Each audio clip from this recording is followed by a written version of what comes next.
Hello, people of the internet, and welcome to our newly renamed XFL Fantasy League. This is the XFL. Don't say that, you're going to get us copyright struck.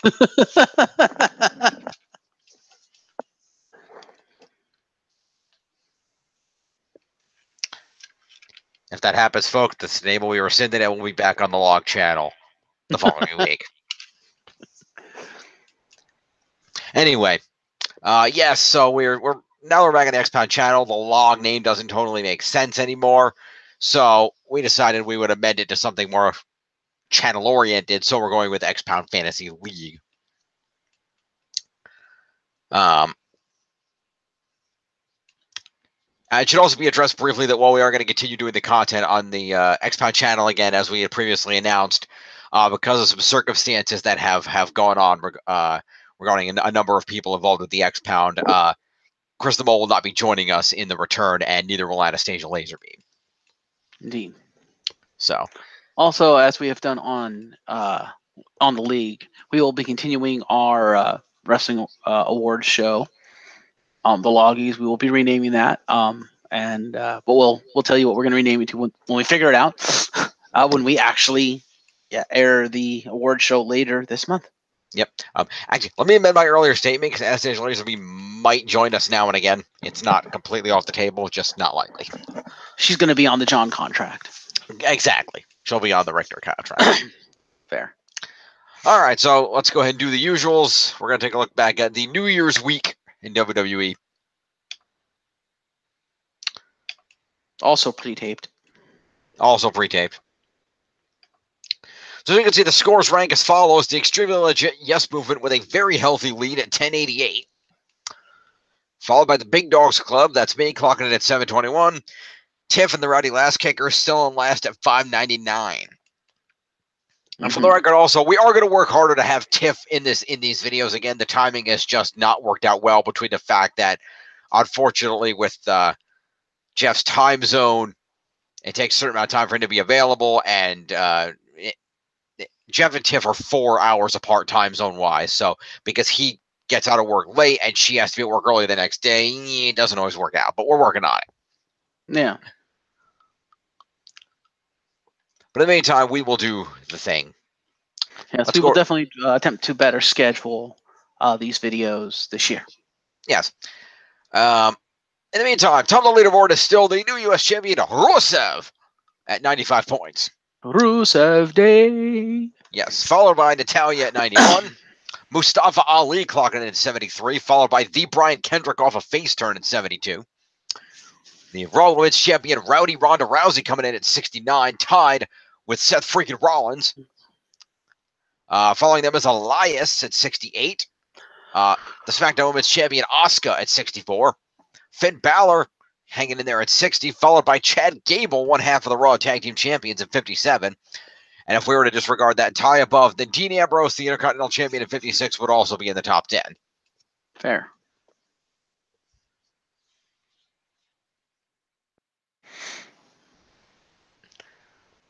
All right.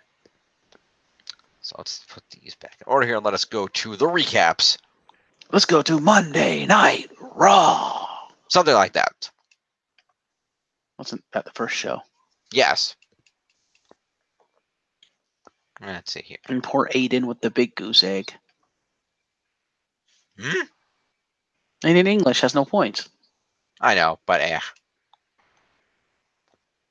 where the hell? Let's see.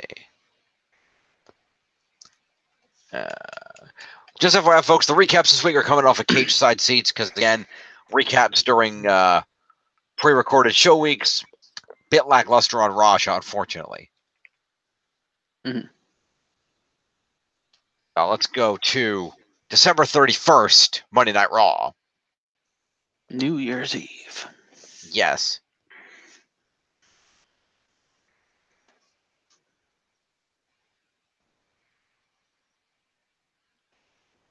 Alrighty then. So we open the show with the steel cage being lowered. Okay. And we have ourselves our opening match, the advertised steel cage match between Dolph Ziggler and Drew McIntyre. Okay, then. Indeed.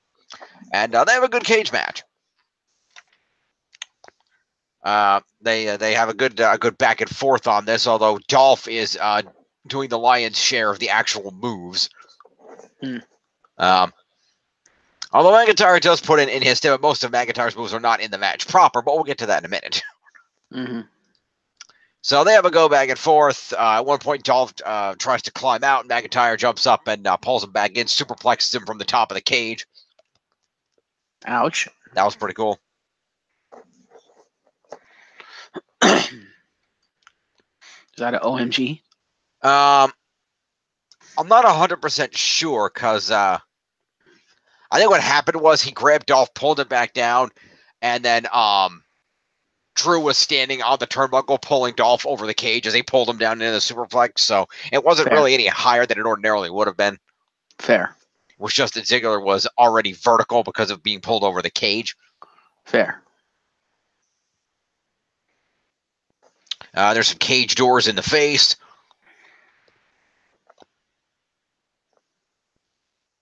Okay. Yep. But there is a zigzag, and Dolph almost climbs out, but doesn't quite pull it off. I should say Dolph goes for a pinfall, rather, but doesn't get it. Tries climbing to the door, but Drew gets up, throws Dolph off some ropes, and just claymores him. And he then slow claps at Dolph Ziggler as he then pins him off of a second claymore. Okay, then. Following the match, Drew stalks to ringside and Dolph closes to the door and starts screaming at him. So McIntyre grabs a chair, goes back in, and assaults Dolph with a chair. Okay, then. He beats him up with it for a while. Then he puts Dolph near the cage, puts the chair between Dolph's face and the cage, and then drop kicks the chair into Dolph's face, so Dolph's head is sandwiched between the chair and the cage. Ow. So that looked painful.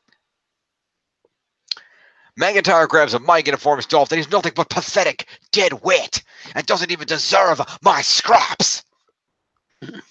So now that chapter is finally closed, I can focus on what really matters. Proving that I am the king of WWE by winning the Royal Rumble and finally fulfilling my destiny of becoming the Universal Champion.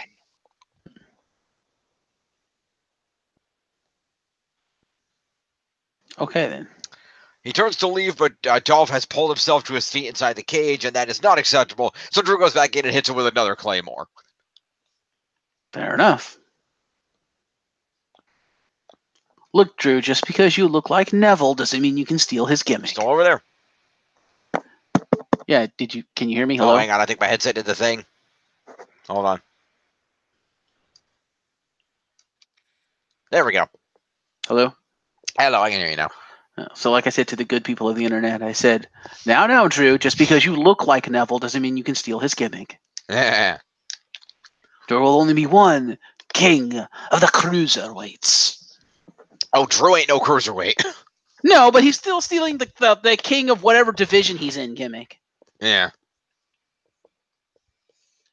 True. But then again, Charlotte declares herself the queen and Asuka the empress, so really, why is it allowed for women and not dudes? Also, why have you completely walked away from the video? I had to take care of something. Sorry. Fail. And yeah, I suppose. But that's like, even though they kind of mean the same thing, it's still two different, monikers. Whereas Drew is literally using king. I mean, granted, Neville's not in the WWE anymore, but still. Mm-hmm. But then again, I guess Booker T did it first. That is true. Well, I mean, Jerry Lawler did it first. Yeah, I suppose. And not like every other King of the Ring hasn't done it.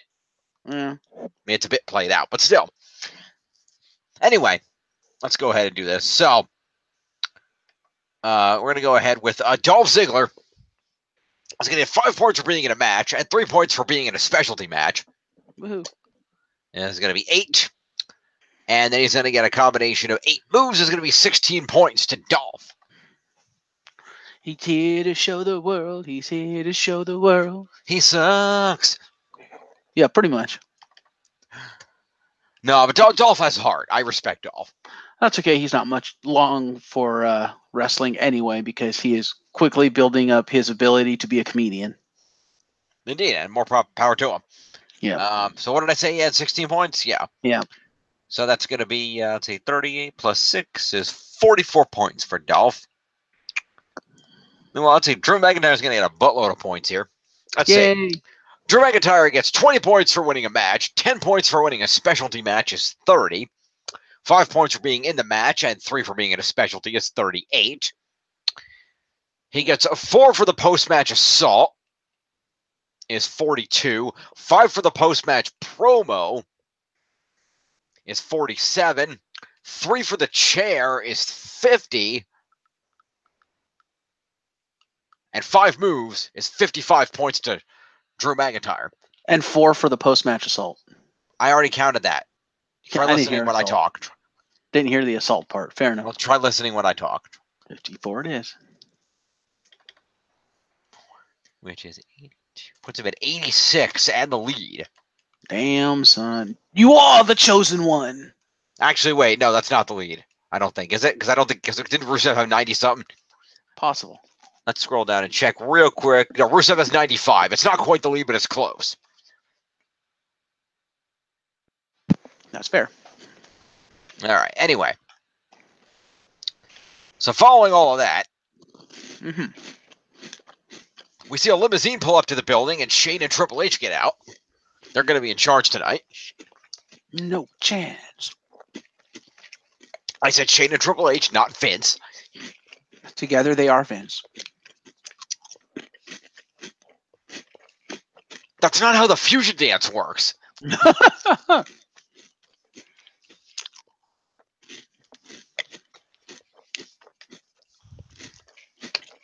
But if it did, you're not wrong. Anyway, so we go to a commercial after this.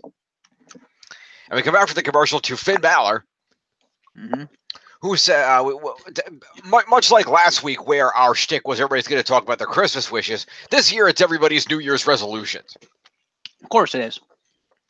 Finn Balor's New Year's resolution is to become the Universal Champion. Again. And he talks about how Finn mentions how he feels it a great honor when people talk about him being the first ever Universal Champion, but he acknowledges that, to really drive that home, he needs to win the title again. And actually have a reign. Yeah. Ember Moon says that this is the year of Ember and that she's going to win the Women's Royal Rumble. Is her resolution. I could see that. That probably won't happen, but I could see that. Yep. She's one of my favorite on the women's roster. And then the Ascension have a difference of opinion amongst themselves as they discuss their resolutions. Victor wants the Fashion File back. Victor wants what? Victor wants the Fashion Files to come back. Okay. Whereas Connor wants to go after the tag titles. So, either of those would work.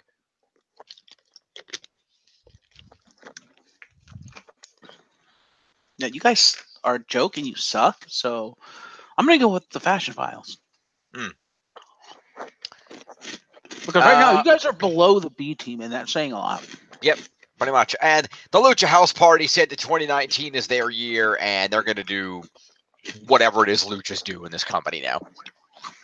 Well, given how 205 Live turned out, I'm going to say they may be right.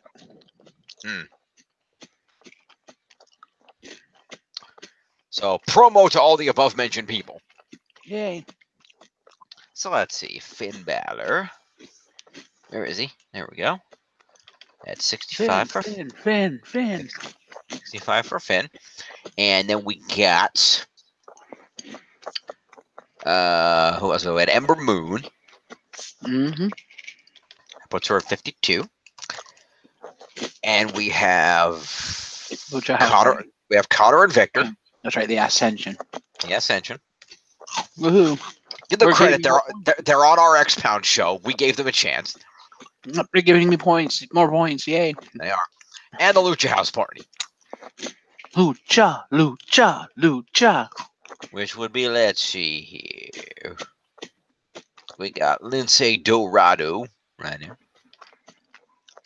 That's 19. And we got Kalisto at 19. And we've got Grand Metalik at 15. All right. Following this, we come to the arena, and Seth freaking Rollins comes out. And he says that he's not much for resolutions, and WWE runs so fast that every day is pretty much a fresh start anyway. So he's not waiting. He wants his rematch against Dean Ambrose right now.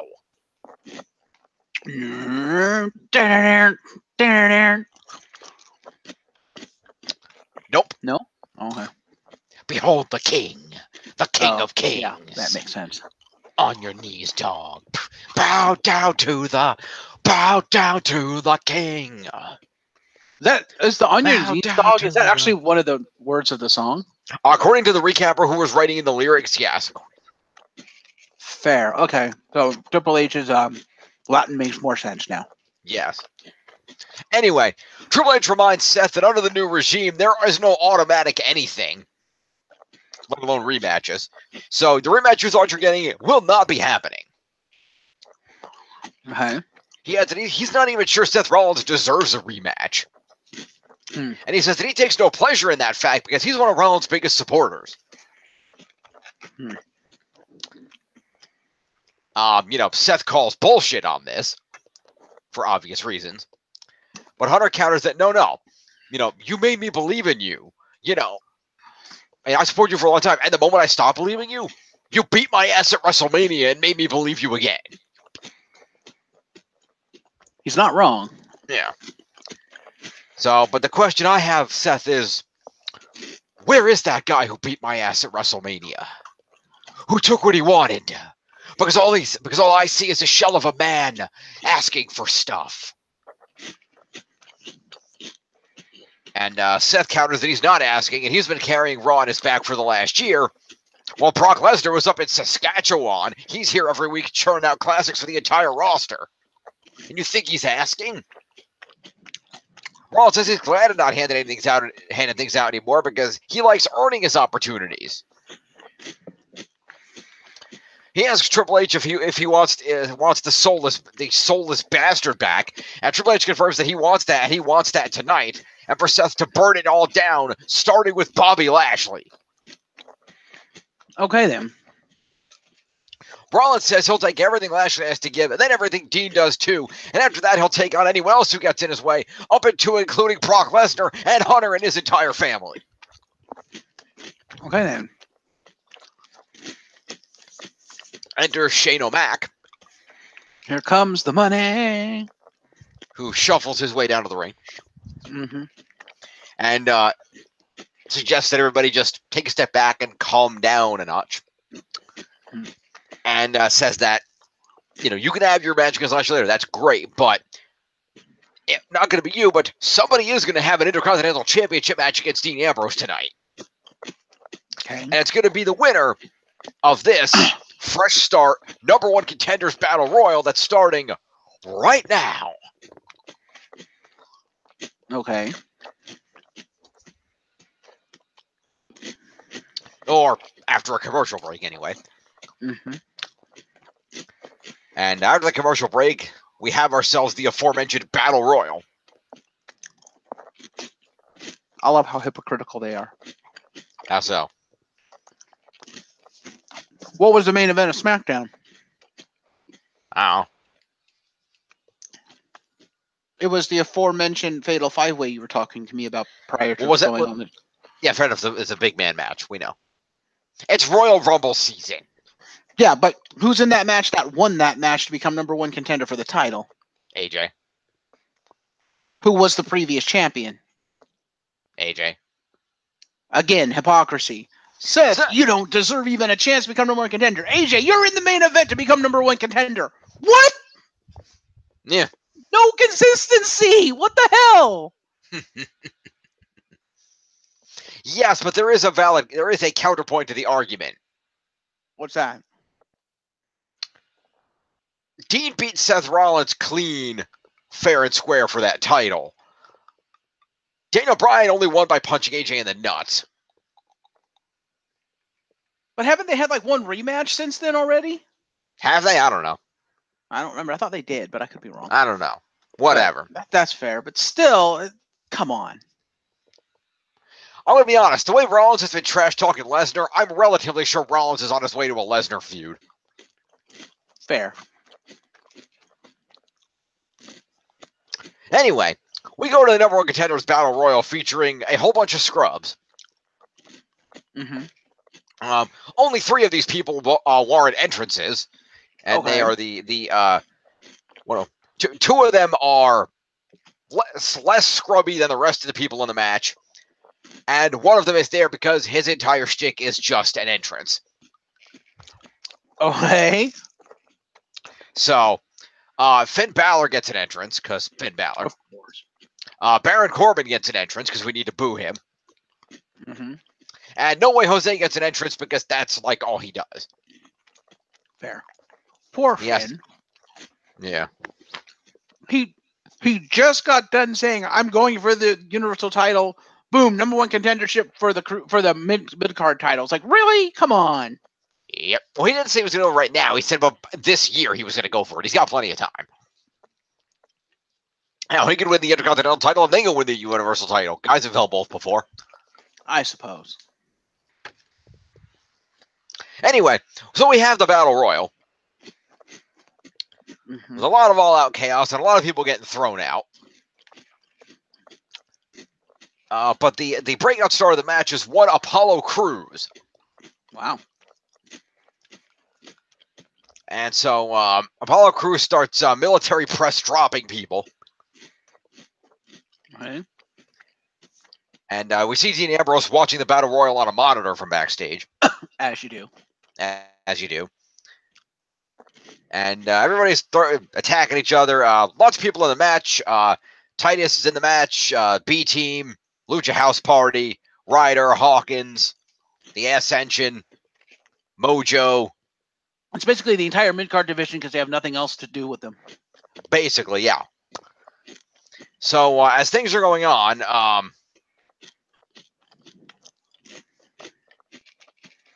Mm-hmm.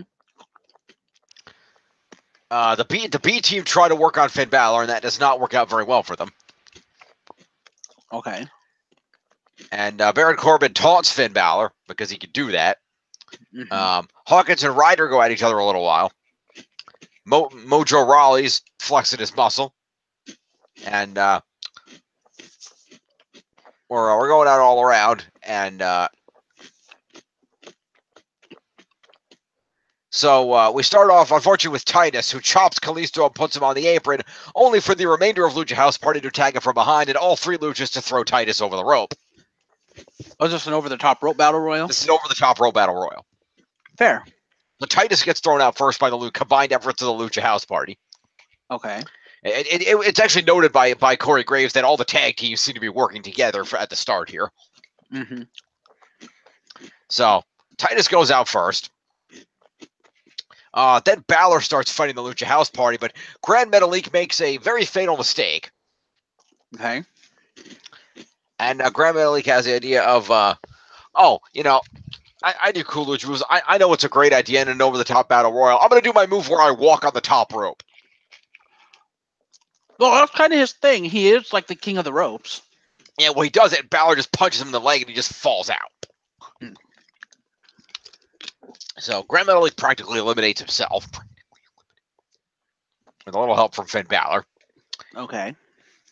And then he tosses the other 2 luchas over the ropes, boots Kalisto in the face, and then dumps Lince Dorado right behind him. Okay, then. So all 3 luchas go out. Then Baron Corbin tries to eliminate Balor while he's not looking, but Balor chucks Corbin out to the apron.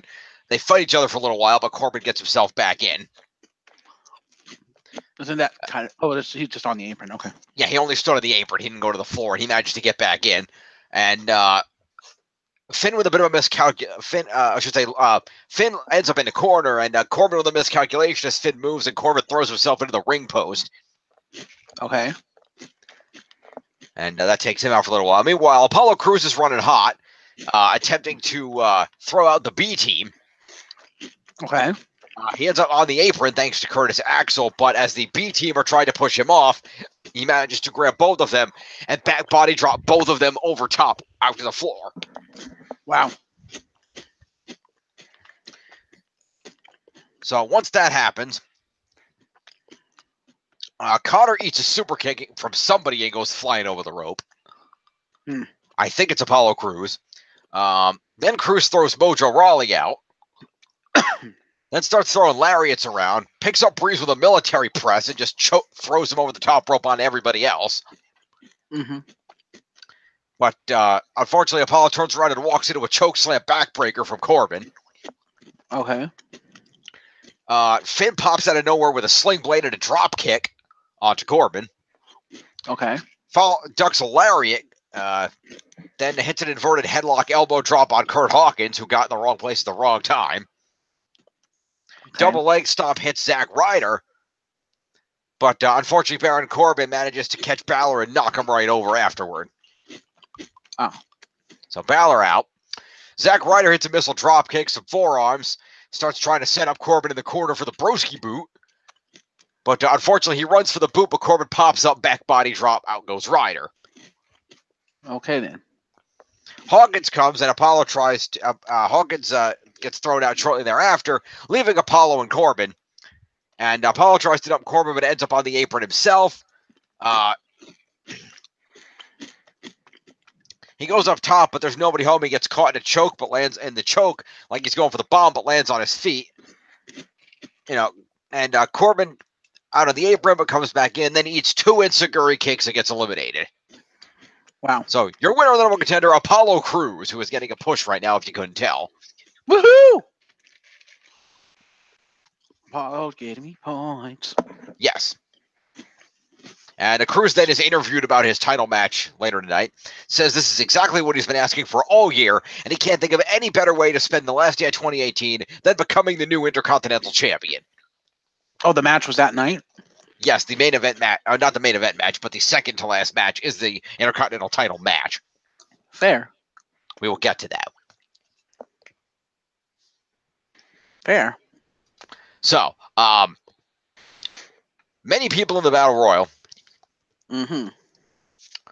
So let's first of all go with all the people that didn't do anything except show up.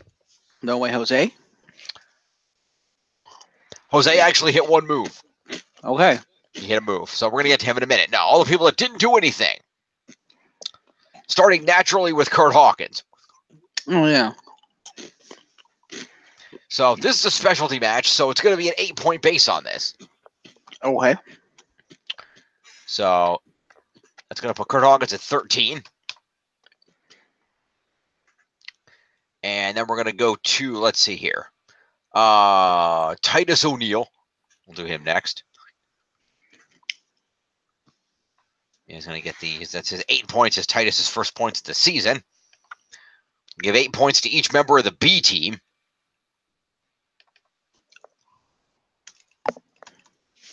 And where's Curtis? He's down here. It's him at 25. Okay. And then who else do we have here? Let's see. We've got ourselves. Who else we got eliminated? We got the Ascension. Mm-hmm. Didn't do anything except get eliminated. Okay, then. That's 8 puts him at 27. And Victor down here somewhere. Put Victor at 17. That's Connor so many more points than Victor randomly. They must have done something. Anyway. Who else didn't? Let's see. So that's everybody that didn't do anything. Then people that did minor things. No Way Jose had 1 move. So he'll get the base 8 plus 1 move is 9 points to No Way Jose. No Way Jose. 14. All right. Also, let's see what we got here. We've got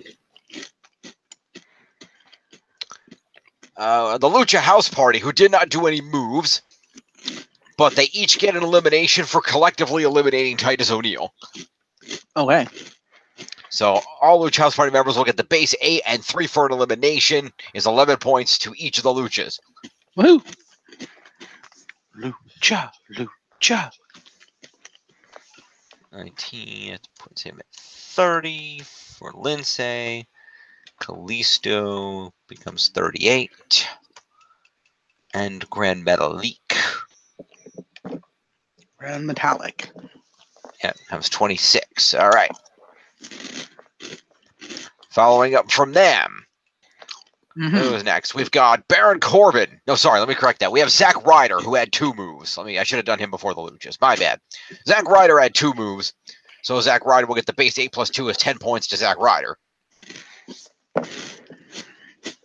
Fair. All right. Next, Baron Corbin, who will have the base 8 for being in the match. 1 move for the chokeslam backbreaker is 9. And Corbin had 2 eliminations. So it's another 6 points, which puts Corbin at 15 points. Okay, then. It's been 55. Finn Balor had 3 eliminations, plus 6 moves. So that's 15 total points for that, plus the base 8 is 23 points to Finn Balor. Okay. Where the hell is he? That's about 85. That's 88 points for Finn Balor. And lastly but not leastly, Apollo Crews. Your winner. Your winner, Apollo Crews, who had 6 eliminations. Damn. And 6 moves. Which combine those 2 numbers is going to put you at 24 points for that. Plus 20 points for winning a match is 44. 10 for winning a specialty is 54. And the base 8 is going to be 62 points to Apollo Crews. God damn.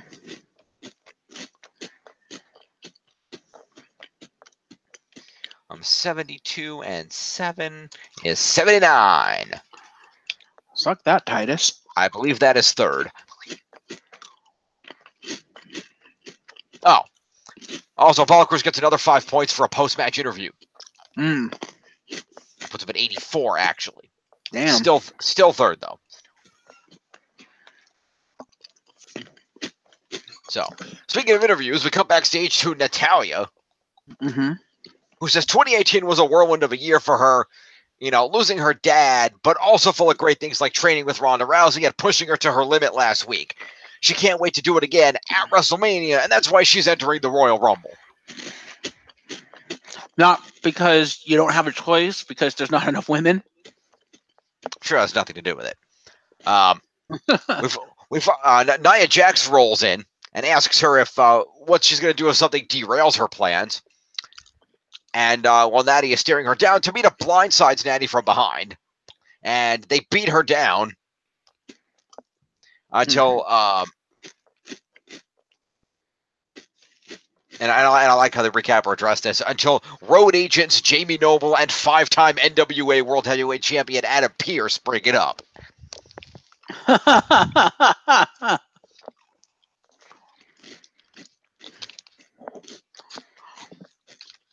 Sure, you list Adam Pearce's accomplishments, but not Jamie Noble's.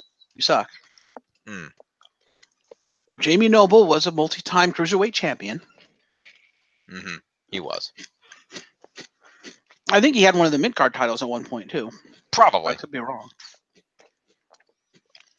But anyway, yeah, so that happened. So that's going to be a promo for Natalya and for Nia, and then an assault to Nia and Tamina. So promo to Natty. So they're going to start a Natty and Ronda versus the Samoans feud? Yeah, kind of. Okay, then. And then, let's see, Nia's going to get a promo and an assault. Went the wrong way.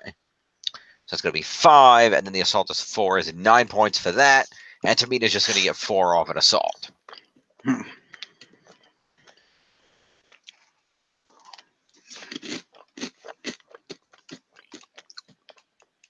So would they be considered the female Wild Samoans?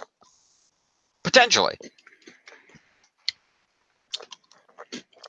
We go to a commercial and we come back to Baron Corbin, who was in the ring complaining that he should have won the Battle Royal.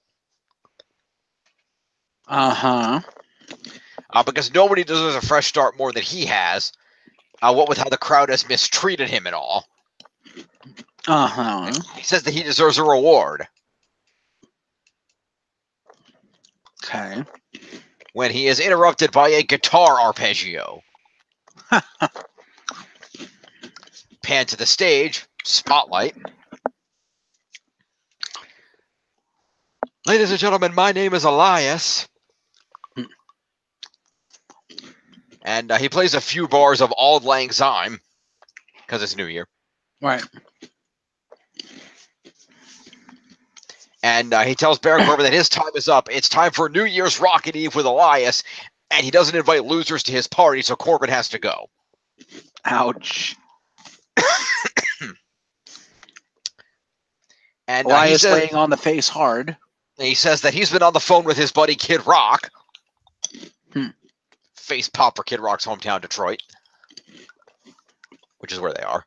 Mm-hmm. And they both agree that Baron running his mouth ain't no way to spend New Year's, and Detroit is on the rise.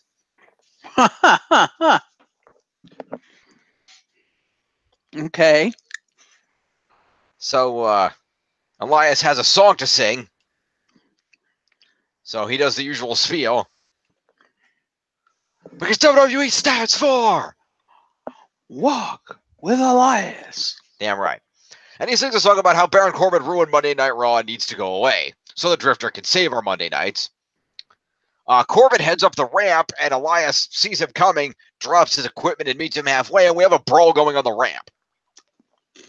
So that's going to be the feud going forward, is Elias versus Corbin? Baron Corbin throws Elias into a barricade a few times, and then throws him in the crowd. When Corbin climbs over, Elias cuts him off, but finds himself thrown onto some chairs. They continue beating each other up until Elias hits a forearm and then hits Baron Corbin one of their big rolling equipment cases. Which sandwiches in between the equipment case and the barricade. So windmill punches send Corbin crawling away, but Elias jumps on him, dumps him back out to ringside, and Corbin finally runs away. Like a scalded dog. Precisely. So that is a promo and an assault to both of these men.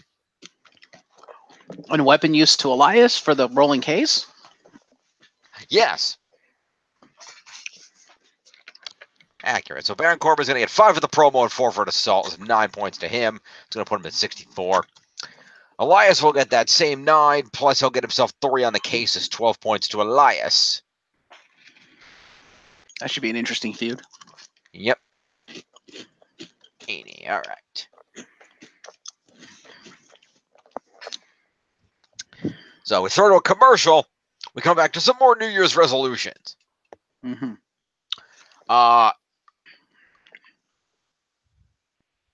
Drake Maverick and the AOP say that they want to become more brutal and more barbaric so they can win back the tag team titles. Okay. The Riot Squad say that they don't want anything to change at all. They just want to break the rest of the women's division. Okay. Zack Ryder wants to have more matches on Raw. I think that's doable. And collect all the new WWE action figures, which he has samples of. Well, he is WWE's toy guy. Yeah. And No Way Jose just wants to live in the moment, and he brings in his party squad, and they dance. Of course, he has no aspirations. Yeah. His aspiration is, hey, I made it to Raw. That's good for now. I have a long career ahead of me. I'm still young. So he's the shitty version of Adam Rose. Yeah, kind of. So a promo to all those people. Let's see, Drake Maverick. Let's see, Akam and Razar.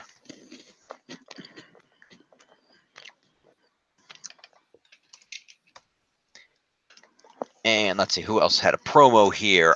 The Riot Squad. It's going to be Ruby.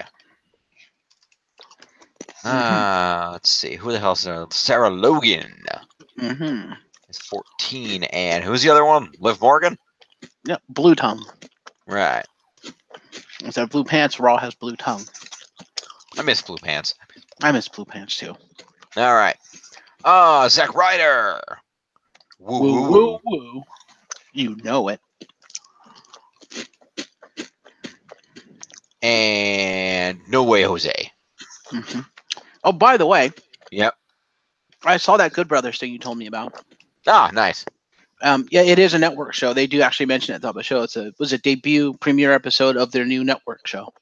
Cool. It was hilarious. We nice. need more.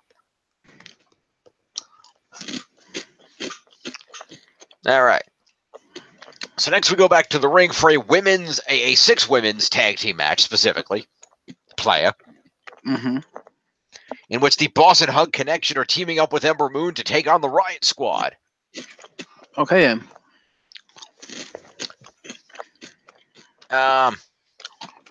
It's a decent length match. Well, they had to kill some time. Yeah, Bayley and Morgan start out. They have some back and forth for a while. Basically, Bayley gets beat slutted for a little while. Sorry, no, Bayley didn't say that long. Bayley tags in Sasha. Sasha gets beat slutted for a while. Fair enough. But Sasha comes back with some face smashes to the turnbuckle and gets Bayley back in. Riots do some quick tags in. Ember gets in quickly with a series of pinning predicaments off the ropes and an arm drag and a drop kick. Sarah Morgan blind tags. Liv Morgan blind tags in Sarah Logan. Okay. And there's some boots in the corner, and Ember Moon gets cut off mid-move. The ref admonishes the blatant double teams until Ember Moon gets stomped by Sarah Logan until she tags in Ruby, and they basically cycle quick tags, keeping Ember Moon isolated from her corner. The unicorn stomp her ass? Kinda, sort of. Fair enough. So they cycle quick tags, but the Boss and Hug Connection realize this, swoop around, and take the match out to the floor, pulling some of the ladies off the apron and starting a brawl. Oh my God. So back from the commercial, Ruby Riott is in control, with Bayley as the legal woman from the other team. Bayley sidesteps her, and Ruby and Bayley go back and forth. Morgan gets a tag. Ember Moon then gets a tag, cradle for a 2. Sasha gets a tag, schoolboy pin. Liv gets an elbow up off it. Sasha goes for a boot, it gets caught. Sasha goes for a rope hung knee drop, but Logan makes a save on this. More back and forthing. Sasha gets dragged into a corner. There's an assisted senton double team. Matt slam in the corner, and Sasha just getting beat up in the corner again. There's another near fall, and Liv Morgan gets really pissed off that Sasha won't stay down and screams in frustration. Meanwhile, she goes for a chin lock, and Sasha backslides her into a pinfall. A pin attempt, I should say. There's a kick out. Back suplex, but Logan grabs a tag, pops in, and nails a headbutt. Another double team. Ember Moon saves the match with a big crossbody to the floor following it. Sasha goes for a jackknife pin, but it's no good. Off the ropes, Tilt-A-Whirl gets denied. Tag into Bayley. Lung blower takes down Sarah Logan. Bayley comes off the top with a big elbow drop and gets a 3 count.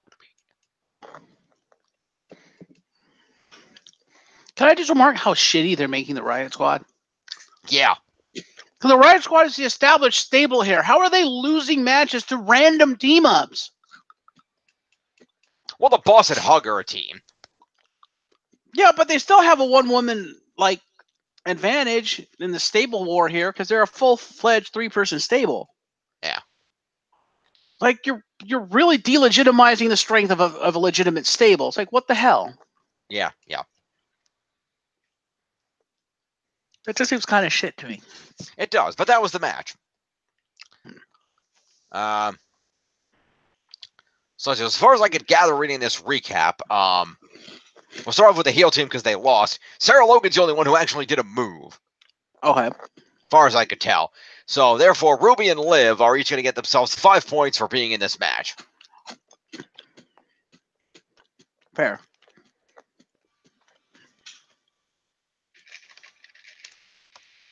And Liv. By the way, Yep.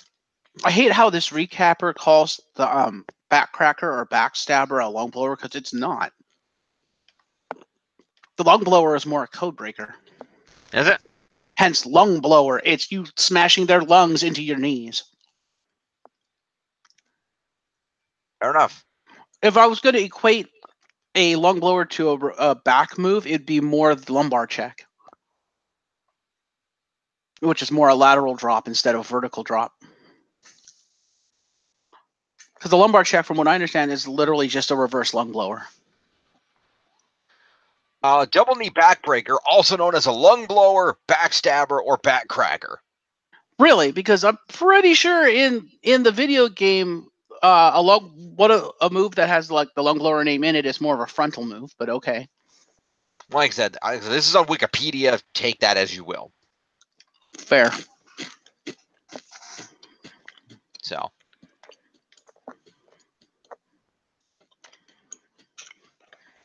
Continue. All right. Anyway, so Sarah Logan got 1 move off, so she's going to get 6 points. Mm-hmm. Not that they didn't look effective as hell. Let's not discredit them too much. All right, then we're going to have ourselves. The Ember Moon didn't hit any moves, so she's going to get 15 points for being on the winning team and 5 for being in the match. Is 20 points to Ember Moon. Fair. And then we got the Boss and Hug.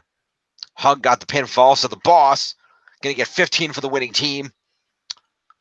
5 for the match is 20, and 1 move for the lung blower is 21 points to Sasha. Hmm.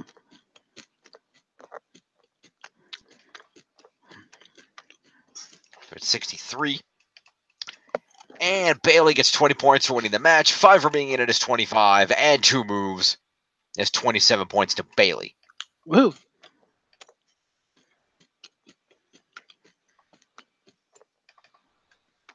And 89 is 79. All right. And a top 10 spot for Bailey. Woo. So, commercial. Come back for commercial. And by the way, yep. I'd just like to point out. Yep. There's a little quick video clip on Twitter here. It's a lung blower German suplex combo. Nice. From the Dragon Kid. And the lung blower is literally the code breaker. Mm. So, yeah. Which makes sense because your knees into the lungs. It kind of makes sense. Yeah, but realize your lungs are your entire chest. You hit them from the back, too. Oh.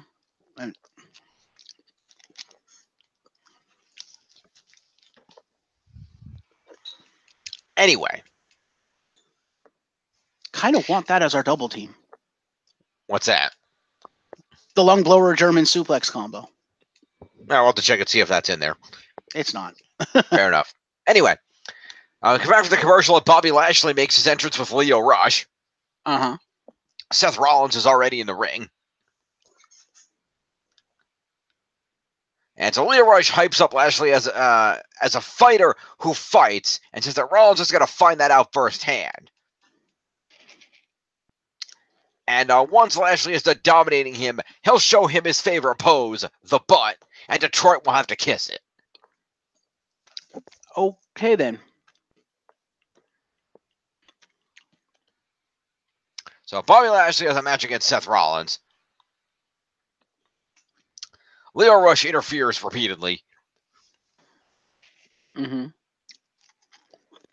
But end of the match, Seth manages to get himself out of a Canadian backbreaker rack. Nails the Avada Kedavra, as it was once known. Okay. Heads up top, but Leo Rush interferes again. He chases Leo Rush, and he jumps over the barricade, only to finally get run over with a lariat on the floor and get snake-eyes onto the barricade. Lashley from behind as the ref is counting. Rollins decides, you know what? Enough playing double teaming. Grabs a chair, just bashes Lashley across the back with it, just gets himself DQ'd because he doesn't care anymore. Okay.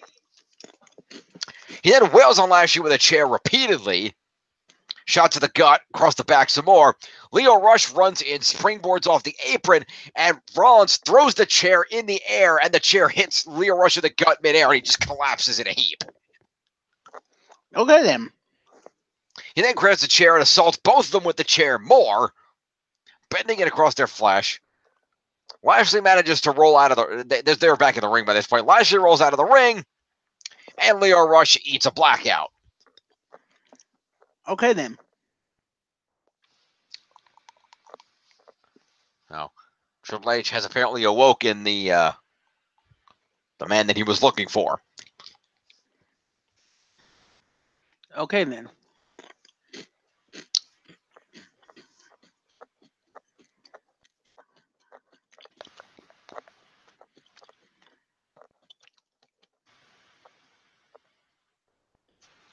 So, Leo Rush is going to get 5 points for accompaniment, 6 points for interference, is 11, and 1 move is 12 points to Leo Rush. Mm-hmm. Fair. 2. Let's see. As far as I can gather, Bobby Lashley didn't hit any moves. Okay. Because all the moves that he tried got countered. Which really wasn't much. Okay.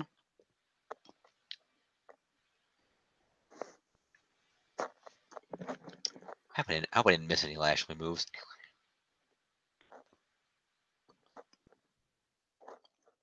I don't see anything that jumps out at me.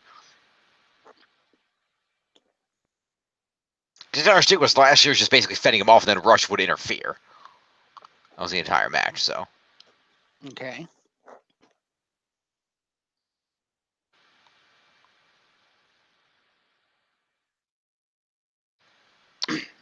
Yeah, child whip, flare flip, disdainful slaps, front chancery. Yeah, because he lifted for the delayed vertical, and then Seth got out of it. Okay. I think that was the only thing that he really got off. Oh, he hit him with a choke slam, but Lashley doesn't even do a choke slam. Okay. Then he did the Canadian backbreaker racket. He doesn't do that either, so whatevs. Maybe he does now? I don't know. Lashley gets 5 points for being in a match for right now. Fair. Where is he? Bobby Lashley is up here.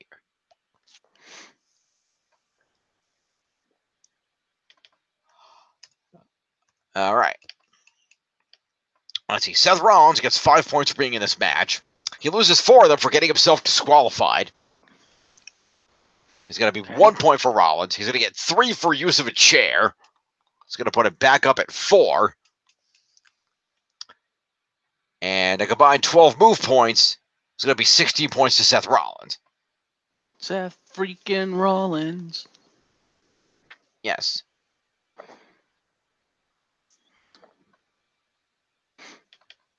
9 and 6 is 85. And a top 10 spot. All right. So, all that happens. Commercial. Back from commercial. We John Cena. We hype up that John Cena will be back on Raw next week. Okay. So that's the thing. Video package covering the NXT people that are coming up. And then we go to a handicap match. Okay. In which Beauty and the Man Beast are taking on Jinder Mahal and the Singh brothers, 2-on-3. Okay, then. And basically, Heath Slater starts in fighting Jinder. Jinder kind of beats him up for a little while. quick tags with the Sings as they beat him up for a while. Slater finally manages to get deck one of the Sings with a leg lariat and tag in Rhino, who beats the crap out of the Singh brothers with belly-to-belly suplexes. Jinder gets a tag and eats a back elbow and a spinning spine buster. But as Rhino was going to go for the gore, the Singhs run interference. Slater comes off the apron on one, but the distraction on Rhino was enough for Jinder to pop up and nail him with a Khallas. Okay, then. So Jinder and the Singhs win on that one.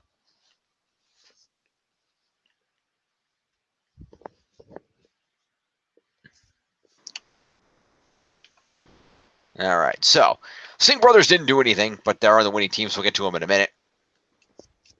So Heath Slater gets 5 points for being in a match. Actually, handicap match is a specialty, actually. Yes, it is. So Heath Slater gets 5 points for being in a match, 3 for being in a specialty. It's 9 points to Heath. Oh, in one move, it's 10 points to Heath.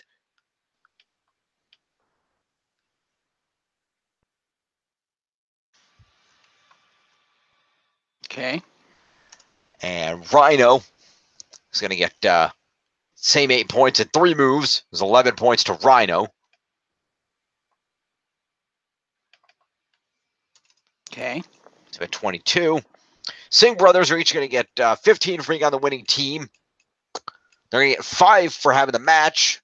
It's 20 and 3 for specialties. It's going to be 23 points to each Singh brother. Okay. 34 and 23 on the other Singh brother. Is also 34. Jinder Mahal gets 20 points for winning the match. He gets 10 for winning a specialty match is 30. He gets the base 8 is 38. And 1 for the Khallas is 39 points to Jinder Mahal. Okay. His first points this season, by the way. All right. Yay. I guess. So, we go backstage to Dean Ambrose, who says that everybody's talking about this fresh start, but he doesn't need any kind of fresh start, unlike Rollins. He says that Seth doesn't look well, and he feels sorry for him, but as the moral compass of the WWE, he has to fulfill his promise to burn everything Rollins holds dear. As for tonight, Apollo Crews isn't getting his feel-good moment, and Dean's going to turn his fresh start into a rotten end.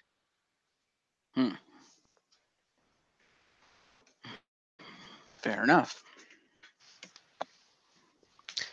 We go back commercial. We come back from the commercial to more New Year's resolutions. Mm-hmm. First, let me throw Dean his promo before I continue. Yes. Dean gets a promo. I concur. New Year's resolutions include Bobby Roode and Chad Gable, who have a resolution to shut the Revival up next week by retaining their tag titles. The Revival, who have a resolution to win the tag titles and bring credibility back to tag team wrestling. And Bayley and Sasha, who fresh off their win, have a resolution to become the first ever WWE Women's Tag Team Champions.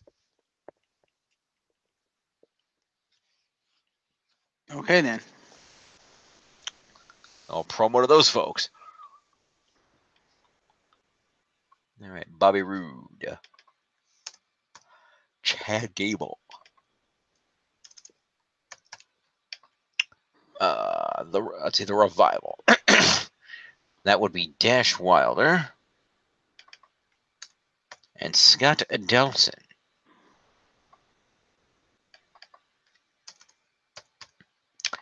And then we got, what else we got? Right, Boston Hug.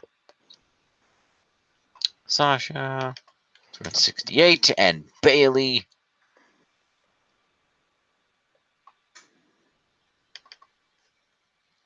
At 84. Okay. Then we go to the ring for Apollo Crews versus Dean Ambrose for the Intercontinental title. Okay. I'm not going to go through the whole thing, but Apollo gets to do a lot of stuff. He controls a lot of the match. Getting a lot of near falls, but not able to put it up. At one point, he nails a Blue Thunder driver. But Ambrose, ring veteran that he is close enough to reach out his hand and grab the bottom rope. And he rolls out after this. And so Apollo nails a Tope Con Giro. And some other maneuvers. Unfortunately, he goes for a frog splash, and there is nobody home off of this. And as Apollo is shaking the cobwebs out for the frog splash, he eats a dirty deeds. Okay, then. So that one mistake cost him because he had the whole match pretty much controlled. I mean, Ambrose slipped out here and there, but it was mostly Apollo. That one mistake, bam, Ambrose capitalized. So Ambrose retains the Intercontinental title. Damn it. Sorry. So for this match, Apollo Crews gets 5 points for being in a match, and he gets a total of 8 moves. It's 13 points to Apollo.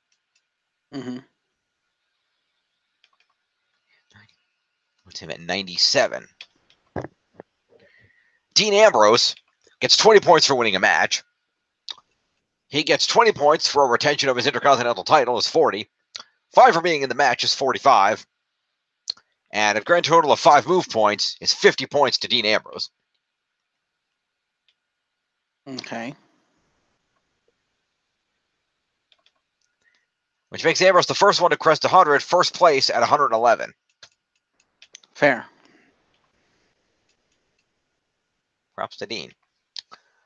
Next, we cut back to Alexa Bliss, who says that Raw has seen a lot of changes and that she'll miss running the women's division because in the short time that she was in charge, she made history like she always does. And next week, she'll make history again. That's right. Do you know why? Why is that? Because next week, Alexa Bliss will, according to her anyway, and I haven't looked it up to verify whether this claim was true, but Alexa Bliss will become the first ever woman in WWE to have her own talk show. Okay, then. Which she has dubbed a moment of bliss. So they're turning her promo segments into a talk show. Yes. Okay, then. Her first, and and being the first woman in WWE history to host her own talk show isn't enough because she's going to up the ante by having her first guest be the WWE Raw Women's Champion, Rowdy Ronda Rousey. Okay, then. And she says she knows how much Ronda worships Roddy Piper, but she requests that Ronda dress appropriately for the occasion, seeing as she'll be in the presence of a goddess and not slumming it in some pit. Wow. It was a good promo, short as it was. So, promo to Alexa.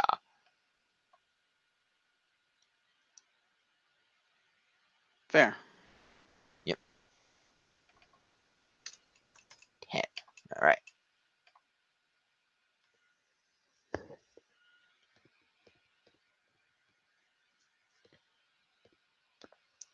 Go to a break. When we come back from the break, we hype up that Brock Lesnar will also be on Raw next week. And we have our main event match, which is Natalya and Rowdy Ronda Rousey taking on Nia Jax and Tamina. Okay, then. And this is mostly the two Samoans trying to take Ronda down, with Natty getting some offense in here and there. Okay, then. But they go back and forth quite a while. The whole thing ends as Natty comes in and nails Nia Jax with a discus lariat, but then eats a super kick from Tamina.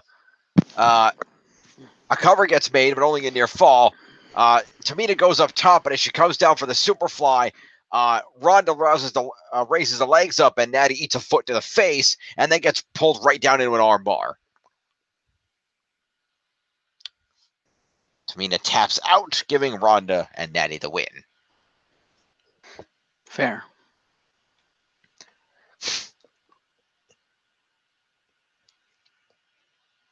So, for our main event this evening, we'll start off with the losing team of Tamina and Nia. They're going to get 5 points for being in a match and 4 points for being in the main event. Okay, so it'll be 9 points each. Tamina had 2 moves, which will give her 11. That's her at 15.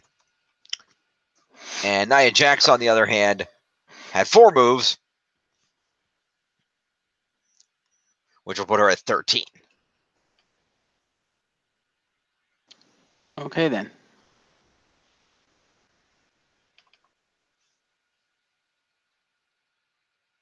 And it's 22.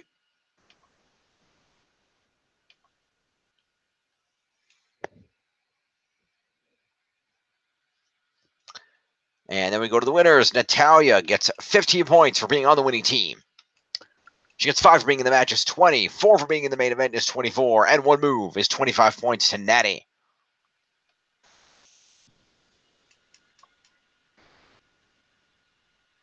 Okay, then. Where the hell is she? There we go. Let's see. That's going to be 96. We're going to 101. That's 121. And Natty surpasses Dean.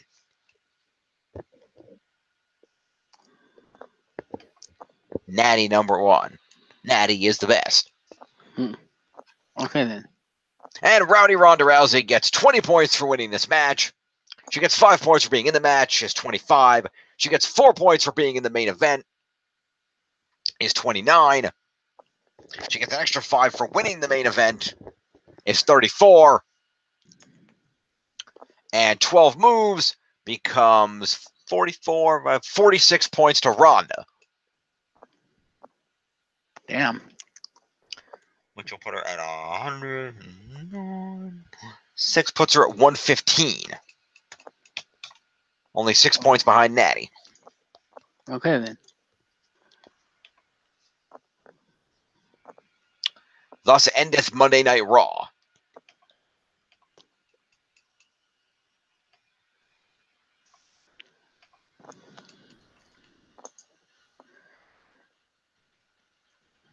Shall we check out the scores? Get a data refresh going here. All right, here we go. In the lead is still Extremely Legit Yes Movement at 1436. Damn, son. Followed by me, the Big Dogs Club, at 898. But that's only edging out Tiff by 9 points, who is in at 885. That's 896, Jim. Hello? Jim, hello? Hello? Yeah, go ahead. It did the thing. I fixed it. I said that's 896, Jim, not 898. Stop giving yourself artificial points. I'm not. I said 896. You said 898. 896, whatever.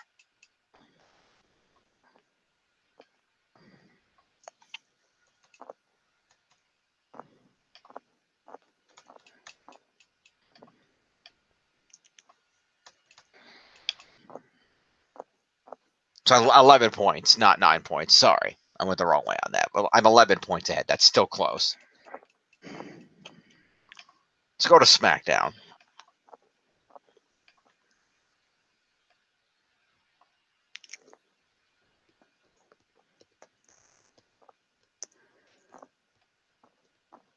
There.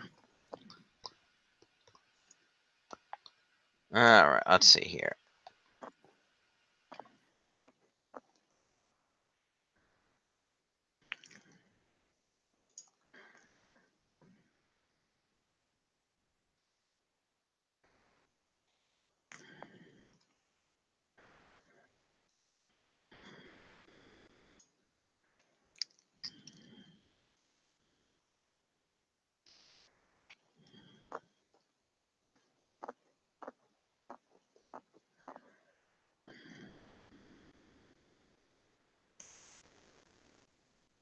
All right, then.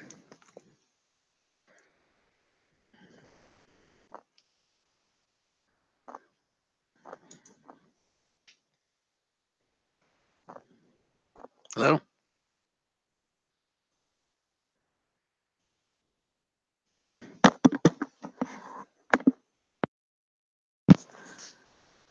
Jim, hello?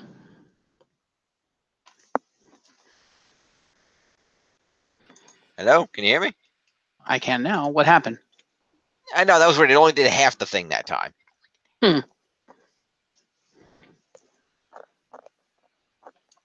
So, let's move on. Yes. Before it does the thing again. Yeah, well. So, like I said, the New Day comes out, and Big E is wearing a diaper. Okay, then. He's dressed as the Baby New Year.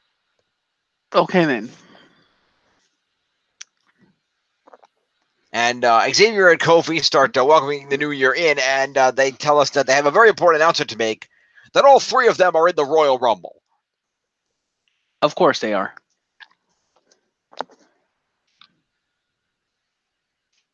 They're always in the Royal Rumble. Yeah. Big E tells his freaks to put stacks on your boys, because if you take their 33.3% chance of winning and subtract, and Xavier cuts him off and asks him why he's doing Steiner math. Damn.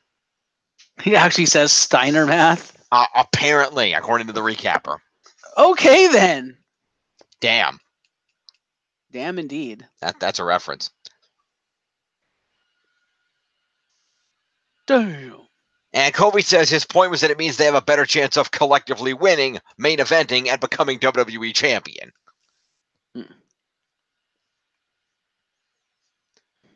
Not that that's helped them in the past. No, Xavier Woods points out that they could also challenge for the Universal Championship, but they're not sure that guy would show up anyway. Oh! Damn!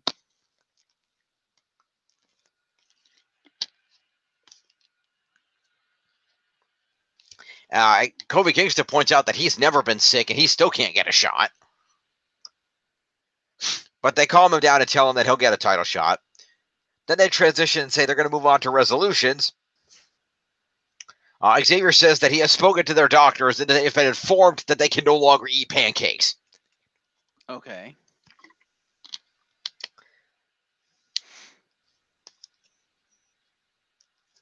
So, he knows, but from now on, they'll be giving out lettuce with a nice balsamic.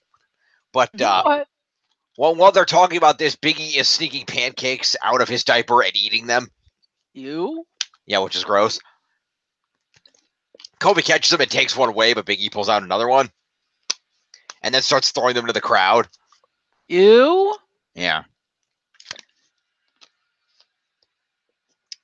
Big E points out that no one follows through on New Year's resolutions anyway, but Kobe says he's going to try, and he wants to buy a new car, a yellow bug that he'll become friends with and learn that it's more than meets the eye.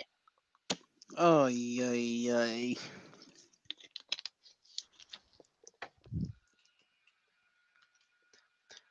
Big E points out that that's the plot of Bumblebee, which is 94% fresh on Rotten Tomatoes. And Xavier Woods pulls out a blindfold and talks about directing his children to safety, which Big E explains is the plot to Bird Box. And then segues to say that the plot is thickening as they have a match to find out who's going to be the last entrant in the 5-way tonight. Okay. And they say that it'll be Samoa Joe and Jeff Hardy. Jeff Hardy makes an entrance, and we go to a commercial. So the New Day have become the de facto hosts of SmackDown? I guess. I don't know. That's weird. Yeah. Well, anyway, promos to the New Day. Yes.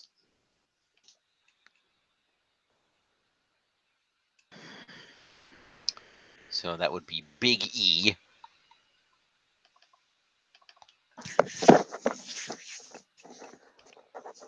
Kofi.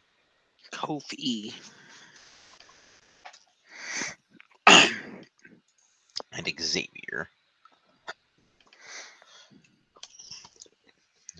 Okay. And then we go to our first match, a championship #1 contender qualifying match between Jeff Hardy and Samoa Joe. Right. And they put on a pretty good match back and forth. Announce table gets dismantled partway through the match by Joe. Joe's in control for a large portion of the match until at one point Jeff, until Joe starts talking trash to him, telling Jeff that he started this.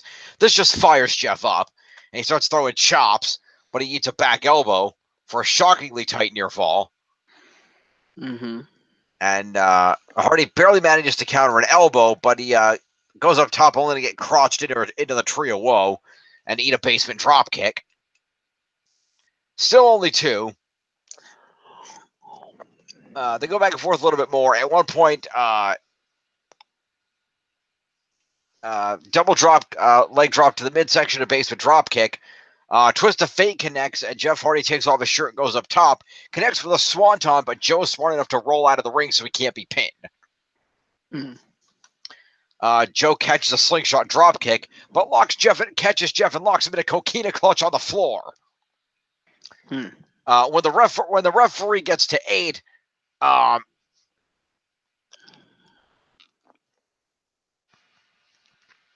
yes. Let's see here. Joe demands that he continue counting. Hardy gets to his feet at 8, gets locked back in the clutch at 9.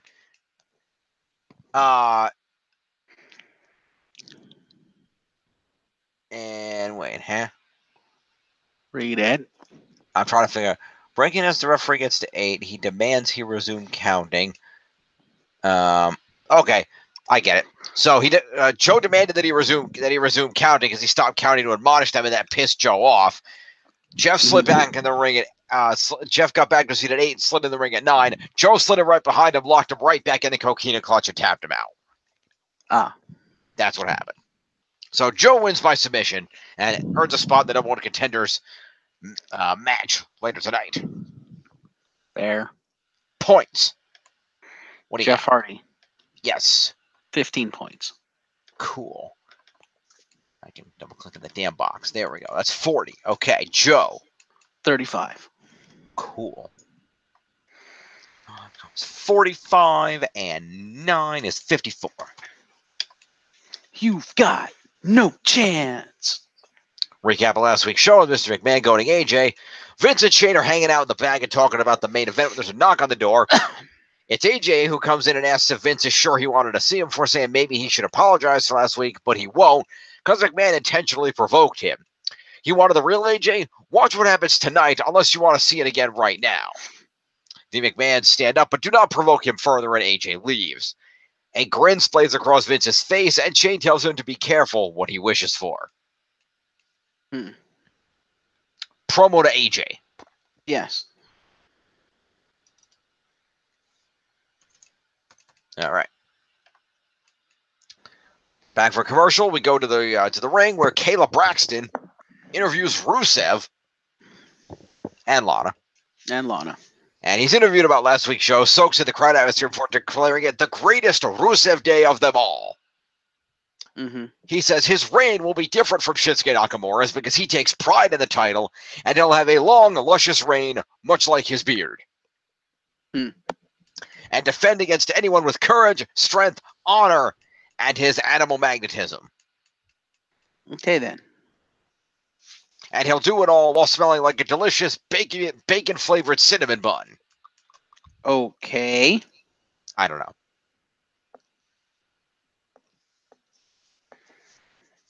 He pledges allegiance and then chants Rusev Day USA. Okay, then. Until he gets blindsided by Shinsuke, who I guess jumped out of the crowd. Okay. He punches him in the corner. Lana climbs on his back as a distraction. And while Shinsuke is staggering around with Lana on his back, he staggers right into a Machka kick. But seeing that Lana has been injured by attempting to get involved with Shinsuke, he rushes to check on her. And unfortunately, he does this as Nakamura gets up and he eats a Kinshasa. Shinsuke lies in wait and then hits him with another Kinshasa. He then picks up the title and drops it across Rusev's unconscious form as the referee checks on Rusev and Lana. Okay, then. So that will be a promo to Rusev. 3 points to Lana first. Oh, okay. For a mini. Okay. 14. Okay. 6 points to Rusev. Yep.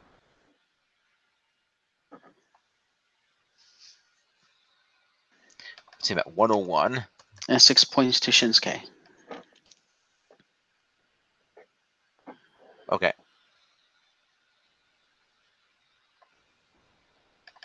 Let's see about 40. All right. Some commentary hyping. Naomi makes an entrance, and we go to a commercial. We come back from that in time to see Mandy Rose and Sonya Deville make their entrance. Mandy takes her shirt off, revealing that underneath she is wearing a cut-up Usos t-shirt, which pisses Naomi off. The bell rings, and the match actually isn't even against Mandy Rose, it's against Sonya Deville. Yep. So Naomi takes her frustration out on her. And fails miserably. As Mandy Rose gets on the mic mid-match for a distraction. It tells her that earlier today when she was getting ready, she was thinking of Jimmy Uso and sent him a picture of herself completely covered in a towel just as she got out of the shower. Which distracts her long enough for Sonya to land a kick, suplex lift, and the vertical suplex dropped into a rock bottom, a.k.a. Hiroki Goto's Shouten or Matt Morgan's Elevator, apparently. Who does this? It's apparently Sonya's finisher. Oh, okay, because, yeah, Tiff didn't count that. Well, that was the move that won the match. I'm assuming it's her new finisher. Unless that's the super lift. Might be. I could see that. Okay, well, I'll just assume it's the super lift. Sounds good to me. That sounds like an impressive finisher. It does. So much for Sonya being like a MMA fighter. What the hell? Yeah.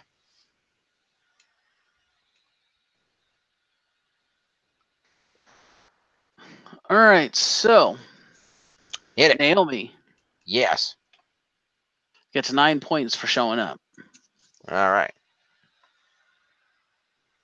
How many? 9. 9. Okay, that puts her at 41. Mandy Rose. Mandy Rose. Mandy Rose. Gets 11 points for distracting. Okay. Sonya. Sonya gets 29 points for actually coming up with a finishing move. Puts her at 34. All right. So, following this match, we cut back to Randy Orton. He's hearing the voices. And he talks about the three most devastating letters in sports entertainment. DDP.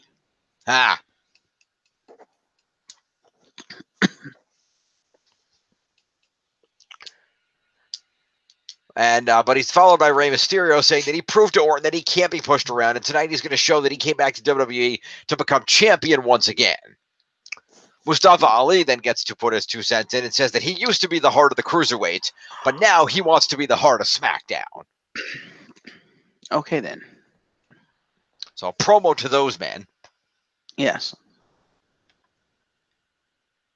So let's see that. Well, that would be Randy. And that would be Ray. It's 5. And Mustafa Ali will get 5 points. Where is he? There he is. 78. All right. Cool. Then we have a round of some New Year's resolutions. Mm-hmm. The Iconics state that they intend to be the first ever WWE Women's Tag Team Champions. Is it going to be a cross-brand title? I guess so. And Fox is okay with that? I find that hard to believe. I don't know. We'll find out. Hmm. In the meantime, Carl Anderson's New Year's resolution is to turn his 8-pack into a 10-pack. Okay. And Luke Gallows' resolution is to get rid of all nerds. Well, you know where to find us, Luke. Yeah.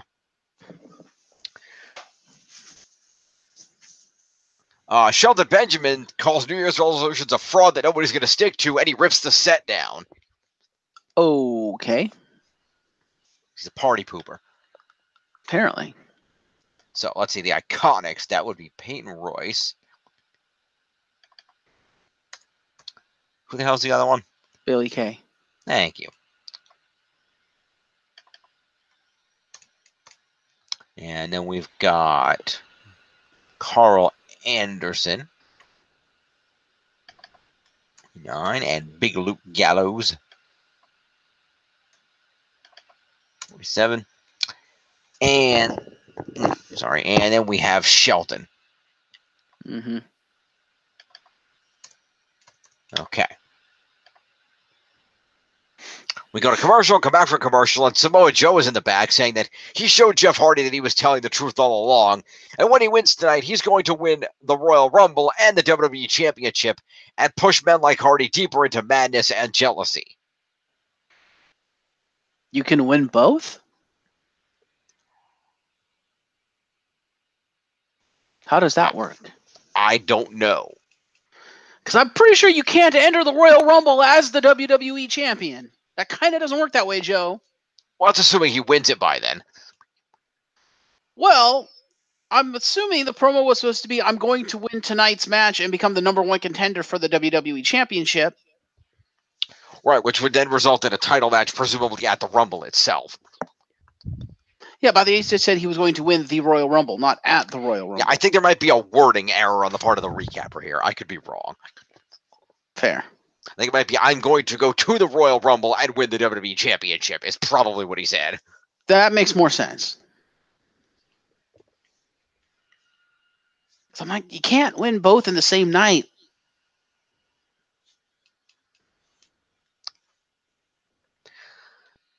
Technically, you could. Because you could win the WWE title, enter yourself in the Royal Rumble, win it, and then go challenge for the Universal title. Can you do that?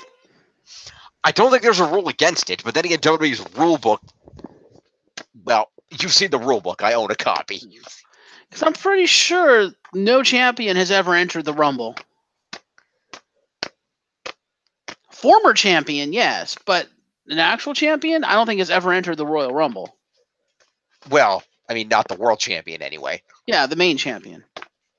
That's a good question. I'll research that later. We'll get back to you on that, folks. In the meantime, that's a promo to Samoa Joe. Yeah. And we go back to the ring. I now have hair. I now have hair. I've lost muscle mass. Have you seen him? He doesn't look like Cena anymore. No, does he? Fair enough. He's not. I mean, he still has muscle mass, but he's not like roided up muscle mass like Cena muscle mass. Right. I got you.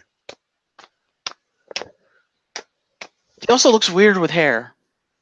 Yeah, that's fair. Anyway, he gets on the mic, chides the crowd for their mixed reaction, says it's good to feel the energy. He appreciates it. It's been a hell of a year. He bought a ticket to WrestleMania. His personal life got played out in public. He wrote a children's book, lived in China for 6 months, and still somehow thinks his new haircut was a good idea. But through it all, he still feels like he can float like a butterfly and sting like a bumblebee. Get it? He's here, we're here, there's energy in the building, but one question must be asked. Not what, not who, but why. Why is he here? And he asks whose music is going to hit, and it turns out to be Becky Lynch. Actually, he goes, it's kind of funny. I actually saw this promo. Okay. And he kind of rips off the New Day. Because he goes, why am I here?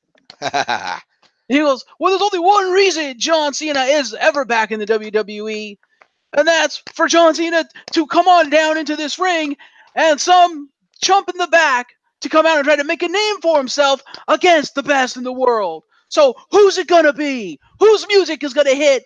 What man is going to come down here and get ass whooping by John Cena? That's basically what he says. Right. Oh.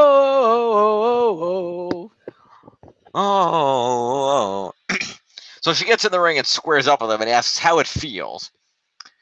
And he says it's awesome to be back, and she cuts him off asking how it felt to get the man instead of a man. She says that he says he's back where he belongs, but it's not that simple. She didn't just want Charlotte Flair on the billboards. She wanted to surpass John Cena, too. He's been on every marquee for 16 years and personifies everything this company was. And it's time for someone new to fill his shoes. Actually, you got to do it right. Becky actually says, you've been on the marquee for the past 10 years, or whatever, 15 years. You've been on all the production trucks and everything. You're the poster boy for the WWE. You personify everything that this company is.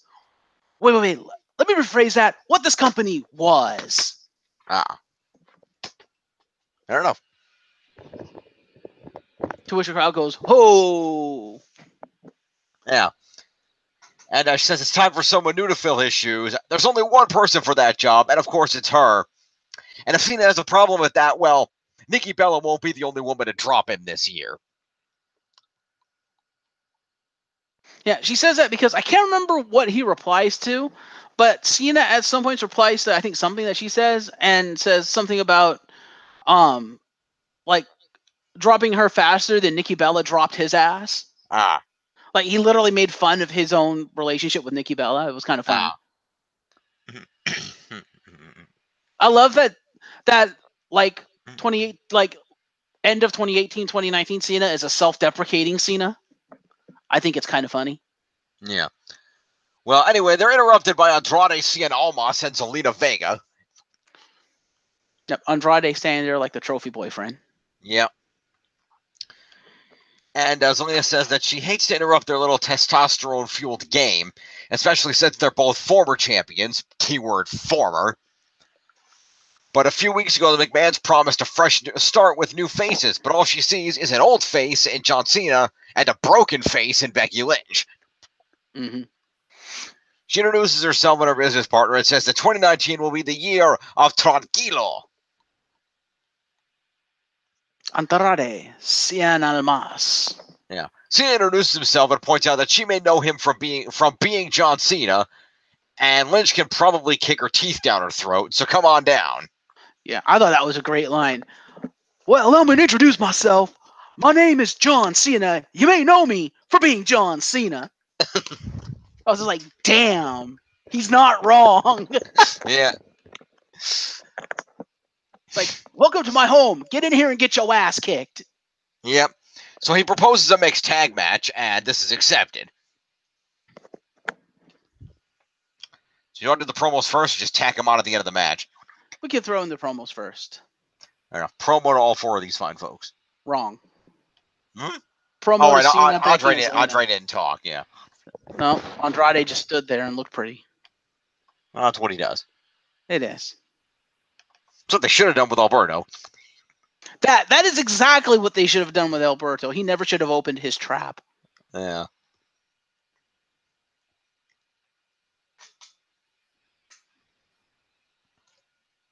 Let's see. He gets it was 25 for him. Is that what was he at before? I lost track. Yeah, 25 because he gets 3. Okay. Yeah, you need to see this promo because Cena and Becky were on fire. Fair enough. It was a damned good promo by both of them. Okay, we got Zelina up in here. That's 21. Yeah. And then we got, let's see, Cena. Too far up. Where are they? There we go. Cena's first points of the season. And Becky gets 5. Well, yeah, he just got back. Yeah, I know. Also, Zelina Vega, impressive too. Actually proving her worth as a manager and holding her own on the mic against John Cena, which is not an easy thing to do. No, it's not. So props to both her and Becky for literally sharing the mic with John Cena. Like, really? Yeah. Alrighty, so let's go to the match. The women start off, they go back and forth. Zelina backs off and make a tag, and Becky is perfectly ready to fight Andrade, but the referee will not allow this. Senior referee Mike Chioda, very aware of the rules of a mixed tag match. WWE following rules? I know. Well, they can't. Well, it's not fair because if Andrade hit her, he would just get disqualified immediately. Not if Chioda doesn't disqualify him. No, I was making a 2K joke. Anyway, so Cena comes out. The guys fight for a while. Cena Cena comes to his feet, but when he goes to run the ropes for the shoulder tackle, Zelina gets in his way on the apron and he stops short, allowing Omos to capitalize. So strikes in the corner, and then Andrade distracts the referee so Zelina can kick Cena in the face. More stomping away on Cena. Drawing with Becky Lynch. The break allows Cena to come over and hit a straight suplex. Andrade counters with a lariat, but only gets a near fall. Commercial break, and we come back to Zelina Vega with a Tiger Feint crucifix neck crank in the ropes, apparently.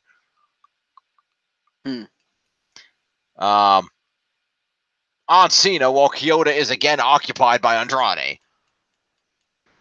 More beating up of John Cena. Mounted punches. They stepped on Cena's neck at one point. But nobody's home when there's some running knees going on. He manages to tag in Becky, who comes in hot. Nails Vega with a big old spine buster. Beats her up for a while. Boots in the corner. Uppercuts, exploder. Drop kick, 2 count. Wrist lock, but Andrade with a save. Cena dives in with the shoulder blocks. Ducks the lariat. Big drop. You can't see me. 5-knuckle shuffle. Attitude adjustment. And the lightning fist. And the what? That goofy ass Chinese punch that he does now. Wait, oh, really? Yeah. Huh, she didn't count the punch. Yeah, the punch is there. What is it called? According to the recapper, lightning fist. Okay. Also, Cena does a Blue Thunder driver now? Where are you getting that? John, 1, Blue Thunder driver. It's not actually a Blue Thunder driver. It's the move he always does after the 2 shoulder blocks to set up the 5-knuckle. The Protoplex? Yeah, the Protoplex. That's like a signature because it was the prototype. Yeah, I know. Where did she get Blue Thunder driver from? That's what the recapper called it. Oh, well, it's not a Blue Thunder driver. That's a Protoplex. That's his old finishing move. Yeah.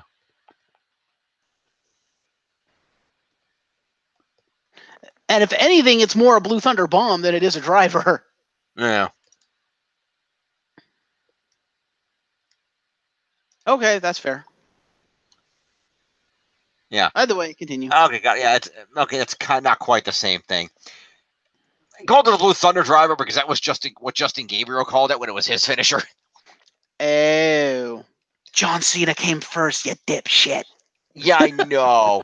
Not you, him. Also, Justin Gabriel dropped to a sitting position with that move, as opposed to Cena, who just plants him. Right. That's why it was called the Protoplex. So anyway, after all that, Becky dumps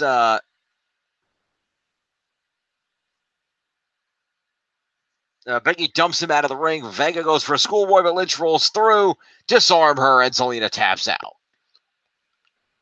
Yeah, I find Becky Lynch like blind tagged herself in and just dumped Cena. It's like, get the fuck out of my ring. Yeah. Points. 7 to Vega. 28. Andrade. 9 to Andrade.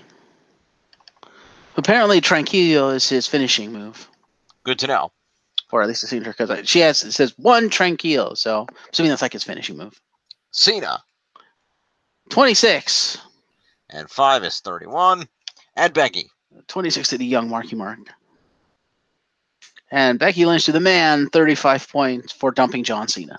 Is 55. All right. Post-match. So apparently Zelina is the new AJ Styles. I guess. Where her favorite pastime is beating up John Cena. Yeah. Post-match, Cena offers Becky a handshake, but Becky ducks it and hits him with a "you can't see me." Okay, then. So we get a recap of things happening last week. And the Miz TV, in which the best tag team in the world was officially formed. We see Shane giving production staff instructions in the back when Miz rolls up, says he wanted to thank him for giving him this chance. He's never opened up like he did last week and hopes he didn't embarrass Shane, and says he sympathizes that he has so much going on. Shane says he sympathizes there's so much going on. The A-list says he better not be backing out. Shane says he isn't, at which point Miz runs and gets an easel with a presentation for them. He says the best teams dressed together and reveals a picture of them in matching coats that his dad picked out. McMahon says it looks like something out of the Matrix and he isn't into it, so Miz takes it off and says he's going to burn it and reveals the next picture, which is both of them in his red-studded coat and glasses outfit. The next slide, their gear underneath, which is matching except Shane is wearing sneakers for Miz's boots and kick pads. Okay. Shane says he wants him to really think about it and use his creativity and get back to him, and he walks off while Miz is lost in thought. Promo to Shane and the Miz. Is this leading to the Miz having like a ring gear change, like a full ring gear change for once? I don't know. We'll see.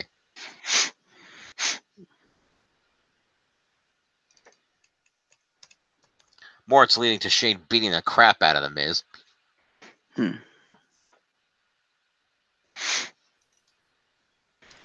Maybe if they're going to heel turn Shane. No. Because the Miz is pulling this whole thing, but it's also very clearly a complete load of bullshit, everything regarding his father, and just a bunch of lies to make Shane tag with him. And when Shane finds that out, he's going to beat the shit out of Miz for being a lying sack of crap that he is. Because that's who Miz is. Fair. Commercial, NXT Superstars promo. Asuka's backstage when Triple H congratulates her. But since the Royal Rumble is coming up, he wants to know who she thinks deserves a shot at her. She says that she'll fight anyone. It doesn't matter because no one is ready for her. Triple H loves it, and we see Charlotte there, who says that if it wasn't for Ronda, she'd be standing there, so she should have the opportunity. Carmella rolls up, says she beat both of them twice, so she deserves the opportunity. Becky Lynch comes in saying there's only one option for Asuka, and that's her. Triple H says that they all have good points, and he will take all this under advisement, and will let them know when he makes a decision. Promo to Asuka.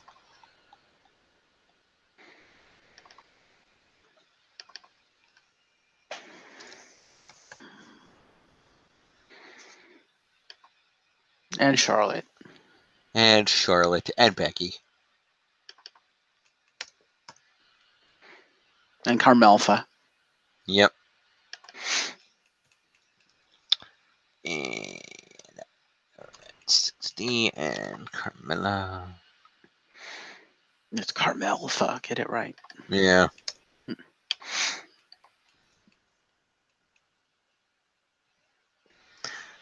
Commercial. Back for commercial. Main event. Indeed. AJ Styles versus Mustafa Ali versus Randy Orton versus Rey Mysterio versus Samoa Joe in a #1 contenders match. It sounds like it was an awesome match. It does sound like it was an awesome match. And it looks like Ray did all the work. Yeah. Sure. Put it on the old guy. Good job, WWE. Yeah. Because it's either Ray or AJ is the oldest guy there. I think Ray's the oldest guy there. Might be. Because Ray's old.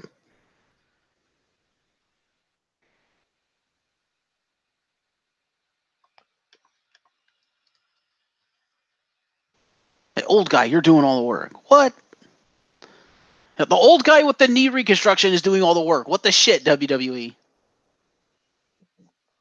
How does that make any sense? I don't know. Yes, Ray is 3 years older than AJ.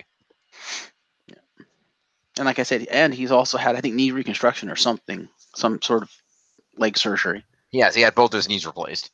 Yeah. I think. Not reconstruction, replacement. Wow, okay. And he's the one doing all the work. Well, I don't know if it was full replacement or partial replacement, but he had his knees fixed. Yeah. Cyber Ray. Pretty much. He is no longer Rey Mysterio. He is now Metal Gear Ray. Mm-hmm. Anyway, main event, go. They all beat each other up. You're not gonna recap it. That's fair. I don't. They're all going at each other. Ali starts in, goes with Joe. Styles comes in, Enziguri. Joe comes off. Mysterio. There's some highlights. Daniel Bryan's watching backstage. There's a Rolling Thunder X Factor from Ali onto Randy, but which as Randy was going for the DDT, but Joe breaks that pin up.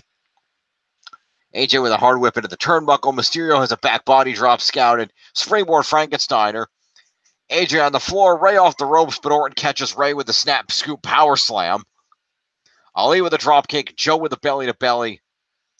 Back elbow, moonsault, inverted DDT for Styles, but no pinfall. Back for commercials. Orton in control, stomping away at AJ. Mysterio over the right hands. Back of the Viper in the corner, but gets decked by an uppercut.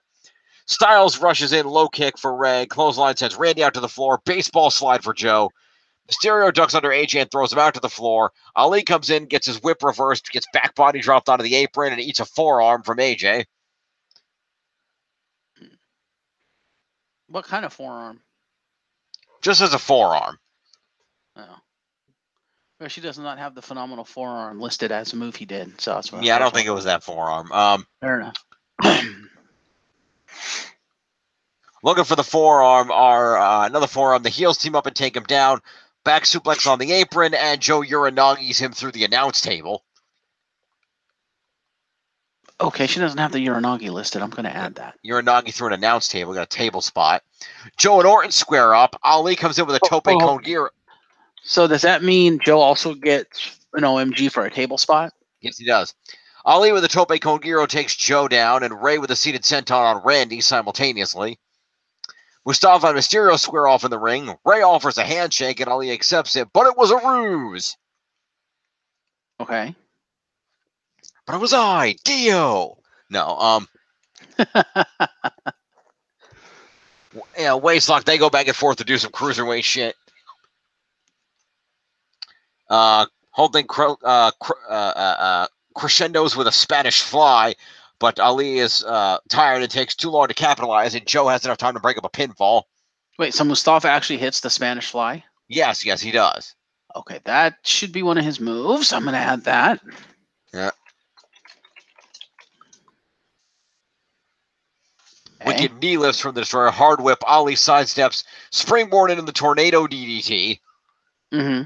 Heads up top. Thinking an 054, but Joe rolls out of the way. Locks in a coquina clutch. Mustafa manages to grab the ropes, and Ray saves him with a 619. Ray calls for it, and then hits Ali with a 619 as well. But Orton yanks him off the apron before he can capitalize. Ali eats an RKO. Ray diving leg drops to break up a pinfall following that. Inseguri sets Orton on the second rope, but he eats a 619. Joe pulls Ray off the apron and then eats a Frankensteiner on the floor. AJ pops up, springboard 450 on the downed Orton. Number one contender. He will now rise from the ashes. Something like that. Because isn't the springboard 450 basically a Phoenix Splash? The Phoenix Splash involves a corkscrew. Oh, okay. Fair enough. AJ didn't get to do like a finishing move. What the fuck? His springboard 450 is close. I guess.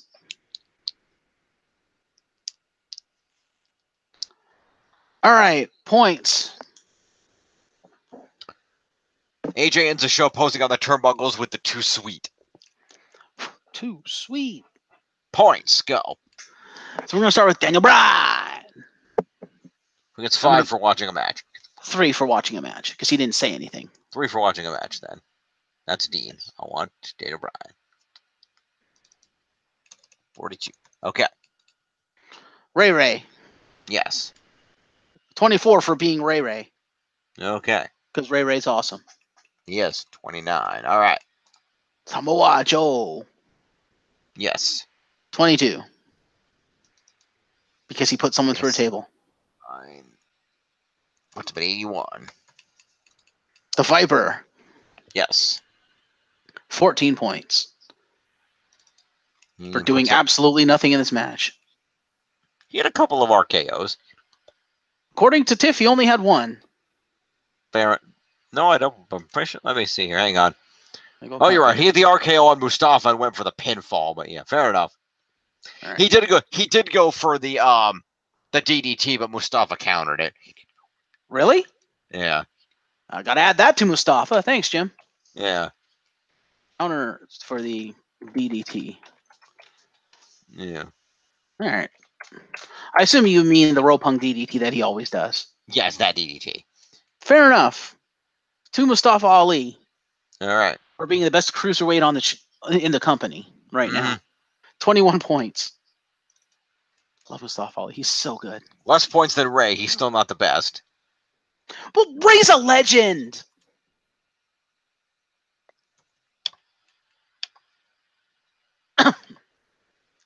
Continue.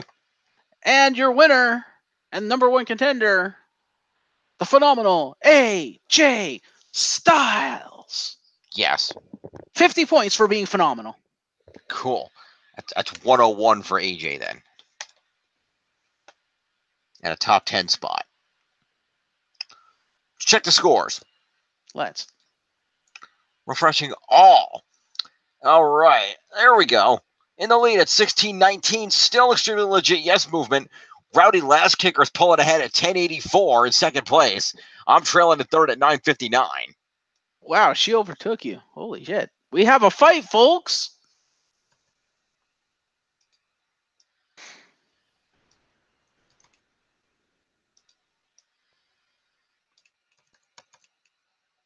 All right. John Cena returning to save the Rowdy Last Kickers. Pretty much. Dean Ambrose didn't hurt. Dean Ambrose isn't hurting either. Yeah, because with John Cena coming back, literally Tiff was the entirety of that match. Yeah. Not to mention she had the Naomi victory. Naomi lost. What are you talking about? Well, she had the Naomi participation, the Shinsuke assault. Yep. Doesn't she also have Absolution? Yes. So she had like the entirety of that match too? She's also got Andrade and Zelina. That's what I said. She had the entirety of the Cena match, so Cena returning to save the Rowdy Last Kickers. Fair enough. I will accept this. Anyway. 205 Live. Take us over. You've got the whole deal on this. This was a relatively short show. It was about 50 minutes long. Mike, super short show. So we kick things off with Kalisto versus Lio Rush. The first of two matches to determine two of the four competitors for the Fatal 4-Way Cruiserweight Championship match at the Royal Rumble. Mm-hmm. I think it's Royal Rumble. Yep. Makes sense. Yeah, the Royal Rumble against Buddy Murphy. This was the match of the night. This was a great match. Lio Rush is as fast, if not faster, than Kalisto. So there was literally, there was no discrepancy in the flow of the match. Cool. Because they were both fast, even though they had almost opposing fighting styles. Because Kalisto had the Lucha Libre really fast, bouncy, James Phoenix style wrestling. Lio Rush, while he was fast and he was high-flying and stuff too, he was more of the brawler because he's the heel. I need to make a counterpoint on that real quick, though. Because I played a match the other day. You made Simon more of a bouncy cruiserweight than me. Yeah, well, I made him more of the springboard. You're more of the aerial. Okay, that's fair. Because Simon is more of a striker than you. That's fair. Hence why his finishing move is a kick to the head. And a red arrow. And a red arrow. Well, he wanted that, so. That's fair. I respect that. But anyway, so, Lio Rush is more of the ground and pound kind of the brawler, even though, his finishing move is the final hour, which is an aerial move. But being the heel, he spent most of the match kind of running the fuck away from Kalisto. Okay, then. Yeah.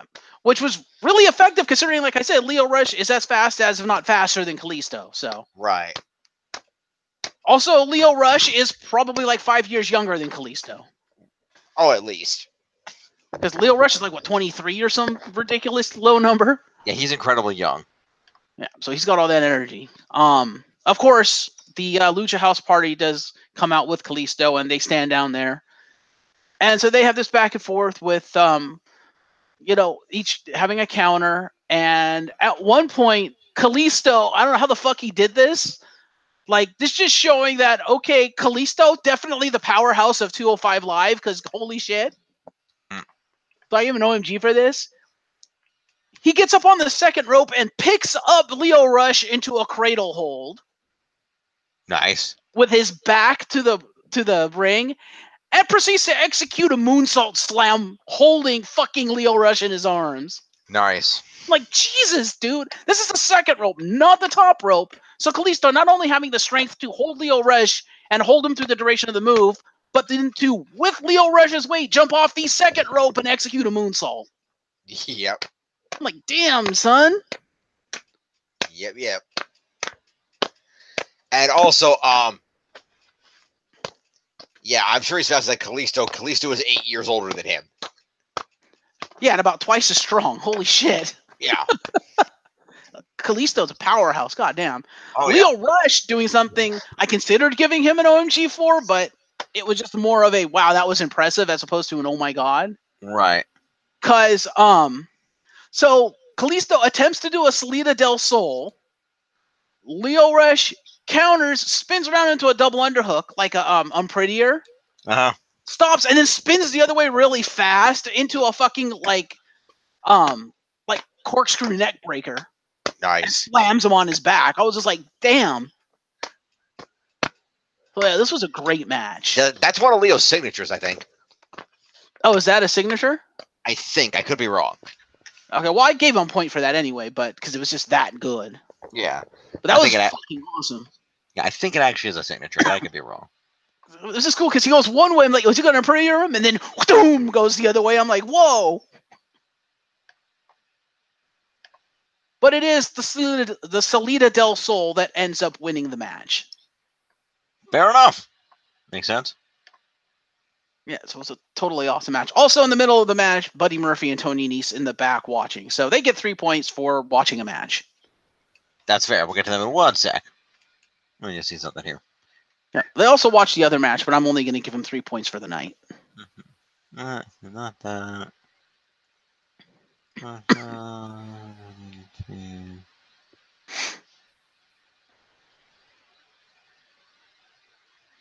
Yeah, Kalisto pulled out like everything in this match. Okay, I guess that's not a signature. Fair enough. It is now. Yeah, kind of. You do something impressive, you get a point for it. Yep. So 3 points to the team of Buddy and Tony. Okay. All right. 3 points to Buddy, puts him at 8. 3 points to Tony. Yes. Tony. Yep. Okay. 11 points to the Lucha House Party because they did interfere at one point too, where Lio Rush was going to go up to try to do the final hour, and they went with the noisemakers. And they did it like twice. He kept looking at them, and then he turns around, jumps off, and like basically like kicks or somehow assaults Lince Dorado and gets back in the ring. And Lince slides into the ring like he's going to go after him, and Graham Italy grabs him by the legs and tries to yank him. I was like, no, don't do that! Don't do that! Huh. Don't DQ our friend. The fuck is wrong with you, man? And the ref, you can see the ref there, they're like looking, like staring like laser beams at Lince. He's like, don't touch him. Don't touch him. And Graham Italy just pulls him out. He's like, you're an idiot. Don't do that. And then he turns around and gets his ass kicked by Kalisto. So, yeah. Yeah. Fair enough. Yeah, so this match had everything. Anyway. So you gave him the 11 points? Yep, I got Lince in Middle League. All right, it's 23-year-old piece of gold, Lio Rush. Yep. 24. 24. Fair enough. But yeah, 14 points. 76. All right. And your winner, Kalisto. Yep. With 43 points. Yeah, he was awesome. That's 78. That puts him at 81. All right. Then we cut backstage with Drew Gulak and Jack Gallagher in a hallway. Okay. And he gets interviewed by whoever the female interviewer for 205 Live is. Okay. So 5 points to Drew for talking and 3 for Jack for looking evil. Okay. It's basically a promo for the is it the main? Yeah, for the main event because Drew Gulak is the main event. Fair enough. That's 40. Basically just saying, I'm going to win because I'm for a better 205 Live. That's fair. And Jack doing the twirling mustache. I'm evil. Yep. Then we cut back to then we cut over to another room to Drew's opponent, Akira Tozawa. Okay. Being trained by Brian Kendrick, so 3 points to each of them for training and preparing for the match. Okay. Brian Kendrick still in silver, still clean shaven. Hang on a minute. That was Occam, not Akira. Let's give it to the right person. No. There we go. Okay, and the Brian Kendrick. And Spanky. All right. All right. And we go out to the ring for our main event of Akira Tozawa versus Drew Gulak. All right. Also, Drew Gulak stole Kurt Angle's entrance robe, apparently. Fair enough. Because Gulak comes out literally in a USA hooded, like, boxer's robe. And I'm sitting here thinking, wait, isn't that Kurt's thing? Doesn't Kurt have the USA hooded, like, boxer's robe, the Olympic robe that he comes out wearing? He has done that before. I don't know if he's using it currently. Okay, fair enough. Yeah, because Drew comes out wearing that. I'm like, wait, that you literally stole Kurt's entrance robe from, like, his hanger or some shit. What the hell, dude? Yeah, this match was pretty good. Again, you have the opposing styles, which makes for great storytelling, but because Drew Gulak is the more grounded, because he's the submission master, the submission commission. Yep. You know, he's more the powerhouse and stuff. Because you have that contrasting style, the first, like, half of the match was so boring. It was so slow because it was Drew Gulak trying to keep Akira grounded, and it's just like nothing was happening. And the crowd was bored as shit. And so they actually started wrestling. They actually started beating each other up. Then it's like, okay, Akira can actually do shit, and Drew actually is starting to do some moves. Actually, Drew did a lot of the technical part of it was pretty good. Drew had 18 points in counters and evasion. Nice. So yeah, there was a lot of countering and stuff going on. Contrast it, Akira had 11 points in moves. So yeah, okay. There you go. So it was back and forth. A lot of Drew throwing Akira into shit. Okay. Because heel. Right. And Akira doing a lot of striking, a lot of trying to go off the top rope and failing miserably because Drew. Right. Drew eventually does get a Gulak on him. He tries to do a bunch of submissions because Drew. And at one point, Akira Tozawa got the Dragon Kid octopus hold on him. Okay. And Drew spun him around, slammed him onto the mat, and countered into a Brock lock. Oh. Yeah, that was pretty impressive. I was like, wow, since when does he do a Brock lock? I don't know. A stretch muffler. But I'm just like, yeah, okay. Yeah. So yeah, that was pretty damn impressive. So, but at the end of the day, the drop zone wins. Fair enough. After Akira trying to do it like 5 fucking times. Fair enough. And Akira, like, selling the injured back because earlier in the match, Drew, like, slammed his back into the barricade or some shit. Fair enough. So the entire match, his back was, like, injured, like he was trying to shake out his leg and shit. So it was the end of the match was pretty good. The second half of the match was pretty good. The first half of the match was just boring as hell. Fair enough. So, and nobody came out, which was surprising considering both their partners were there. That's surprising. So, Drew Gulak. All right. 32 points because he avoided everything. All right. 70 becomes 75 even. All right. And your winner, Akira Tozawa. Yes. 50 points for doing a lot of moves. 102. Puts him 1 point ahead of AJ. All right. Then we cut backstage for a promo to hype up the next week, or promos. We have Cedric Alexander talking about stuff, and then we cut to another part of the arena for Hideo Itami and Arya Daivari both talking about the next week. Because this coming week on 205 Live, you have your third and final qualifying match of Cedric Alexander versus Hideo Itami. Nice. All right, let's see here. Hideo Itami. And Arya Daivari. Also, okay. Drew Gulak loses because he gets frustrated and he's just like, all right, screw this, because Akira's like sitting on the top rope on like top of the turnbuckle and he's got him like knocked out. He's like, fuck this, and he goes up and he tries to do a superplex like twice at first. He does it twice from the second rope. fails, and like fuck it, gets up to the top rope and tries it. And by that point, Akira's kind of recovered, and he kind of hits him, and then headbutts him off, and then drop zones him. Nice. So Drew Gulak saying "fuck the no-fly zone" cost him the match. Yeah, that's not the first time that's happened. Yeah, that's what I mean by the contrasting styles makes for great storytelling, but a boring ass first half of the match. That's fair. So yeah, this week should be good because we have Cedric versus Hideo. So that'll be a good match. Fair enough. Let's go to the scores. Going on over here. Let's see what we got. Refresh that data. All right. Final scores for the week. In first place at 1759, Extremely Legit Yes Movement. Mm-hmm. In second at 1090, Rowdy Last Kickers with an 81-point lead over the 1009 Big Dog Club. Yeah.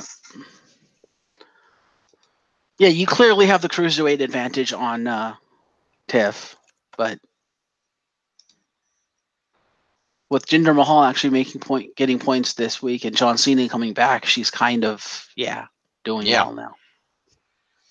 Well, my roster has nobody, so that's kind of how that works. I mean, I got Gulak, but the only people with any decent amount of points, I've got Elias, and I've got Elias, Balor, Natalya, and Rusev. Those are my 4 people that are earning points. Yeah. Bray Wyatt is God only knows where. I'll get Brock points next week, but he probably won't do anything.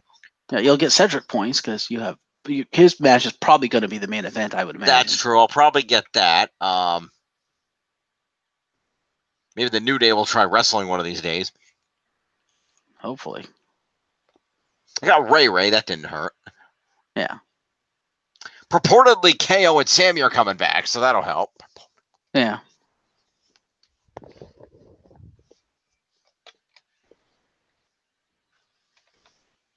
EC3 has yet to debut, so yeah, EC3 will be. I don't have EC3.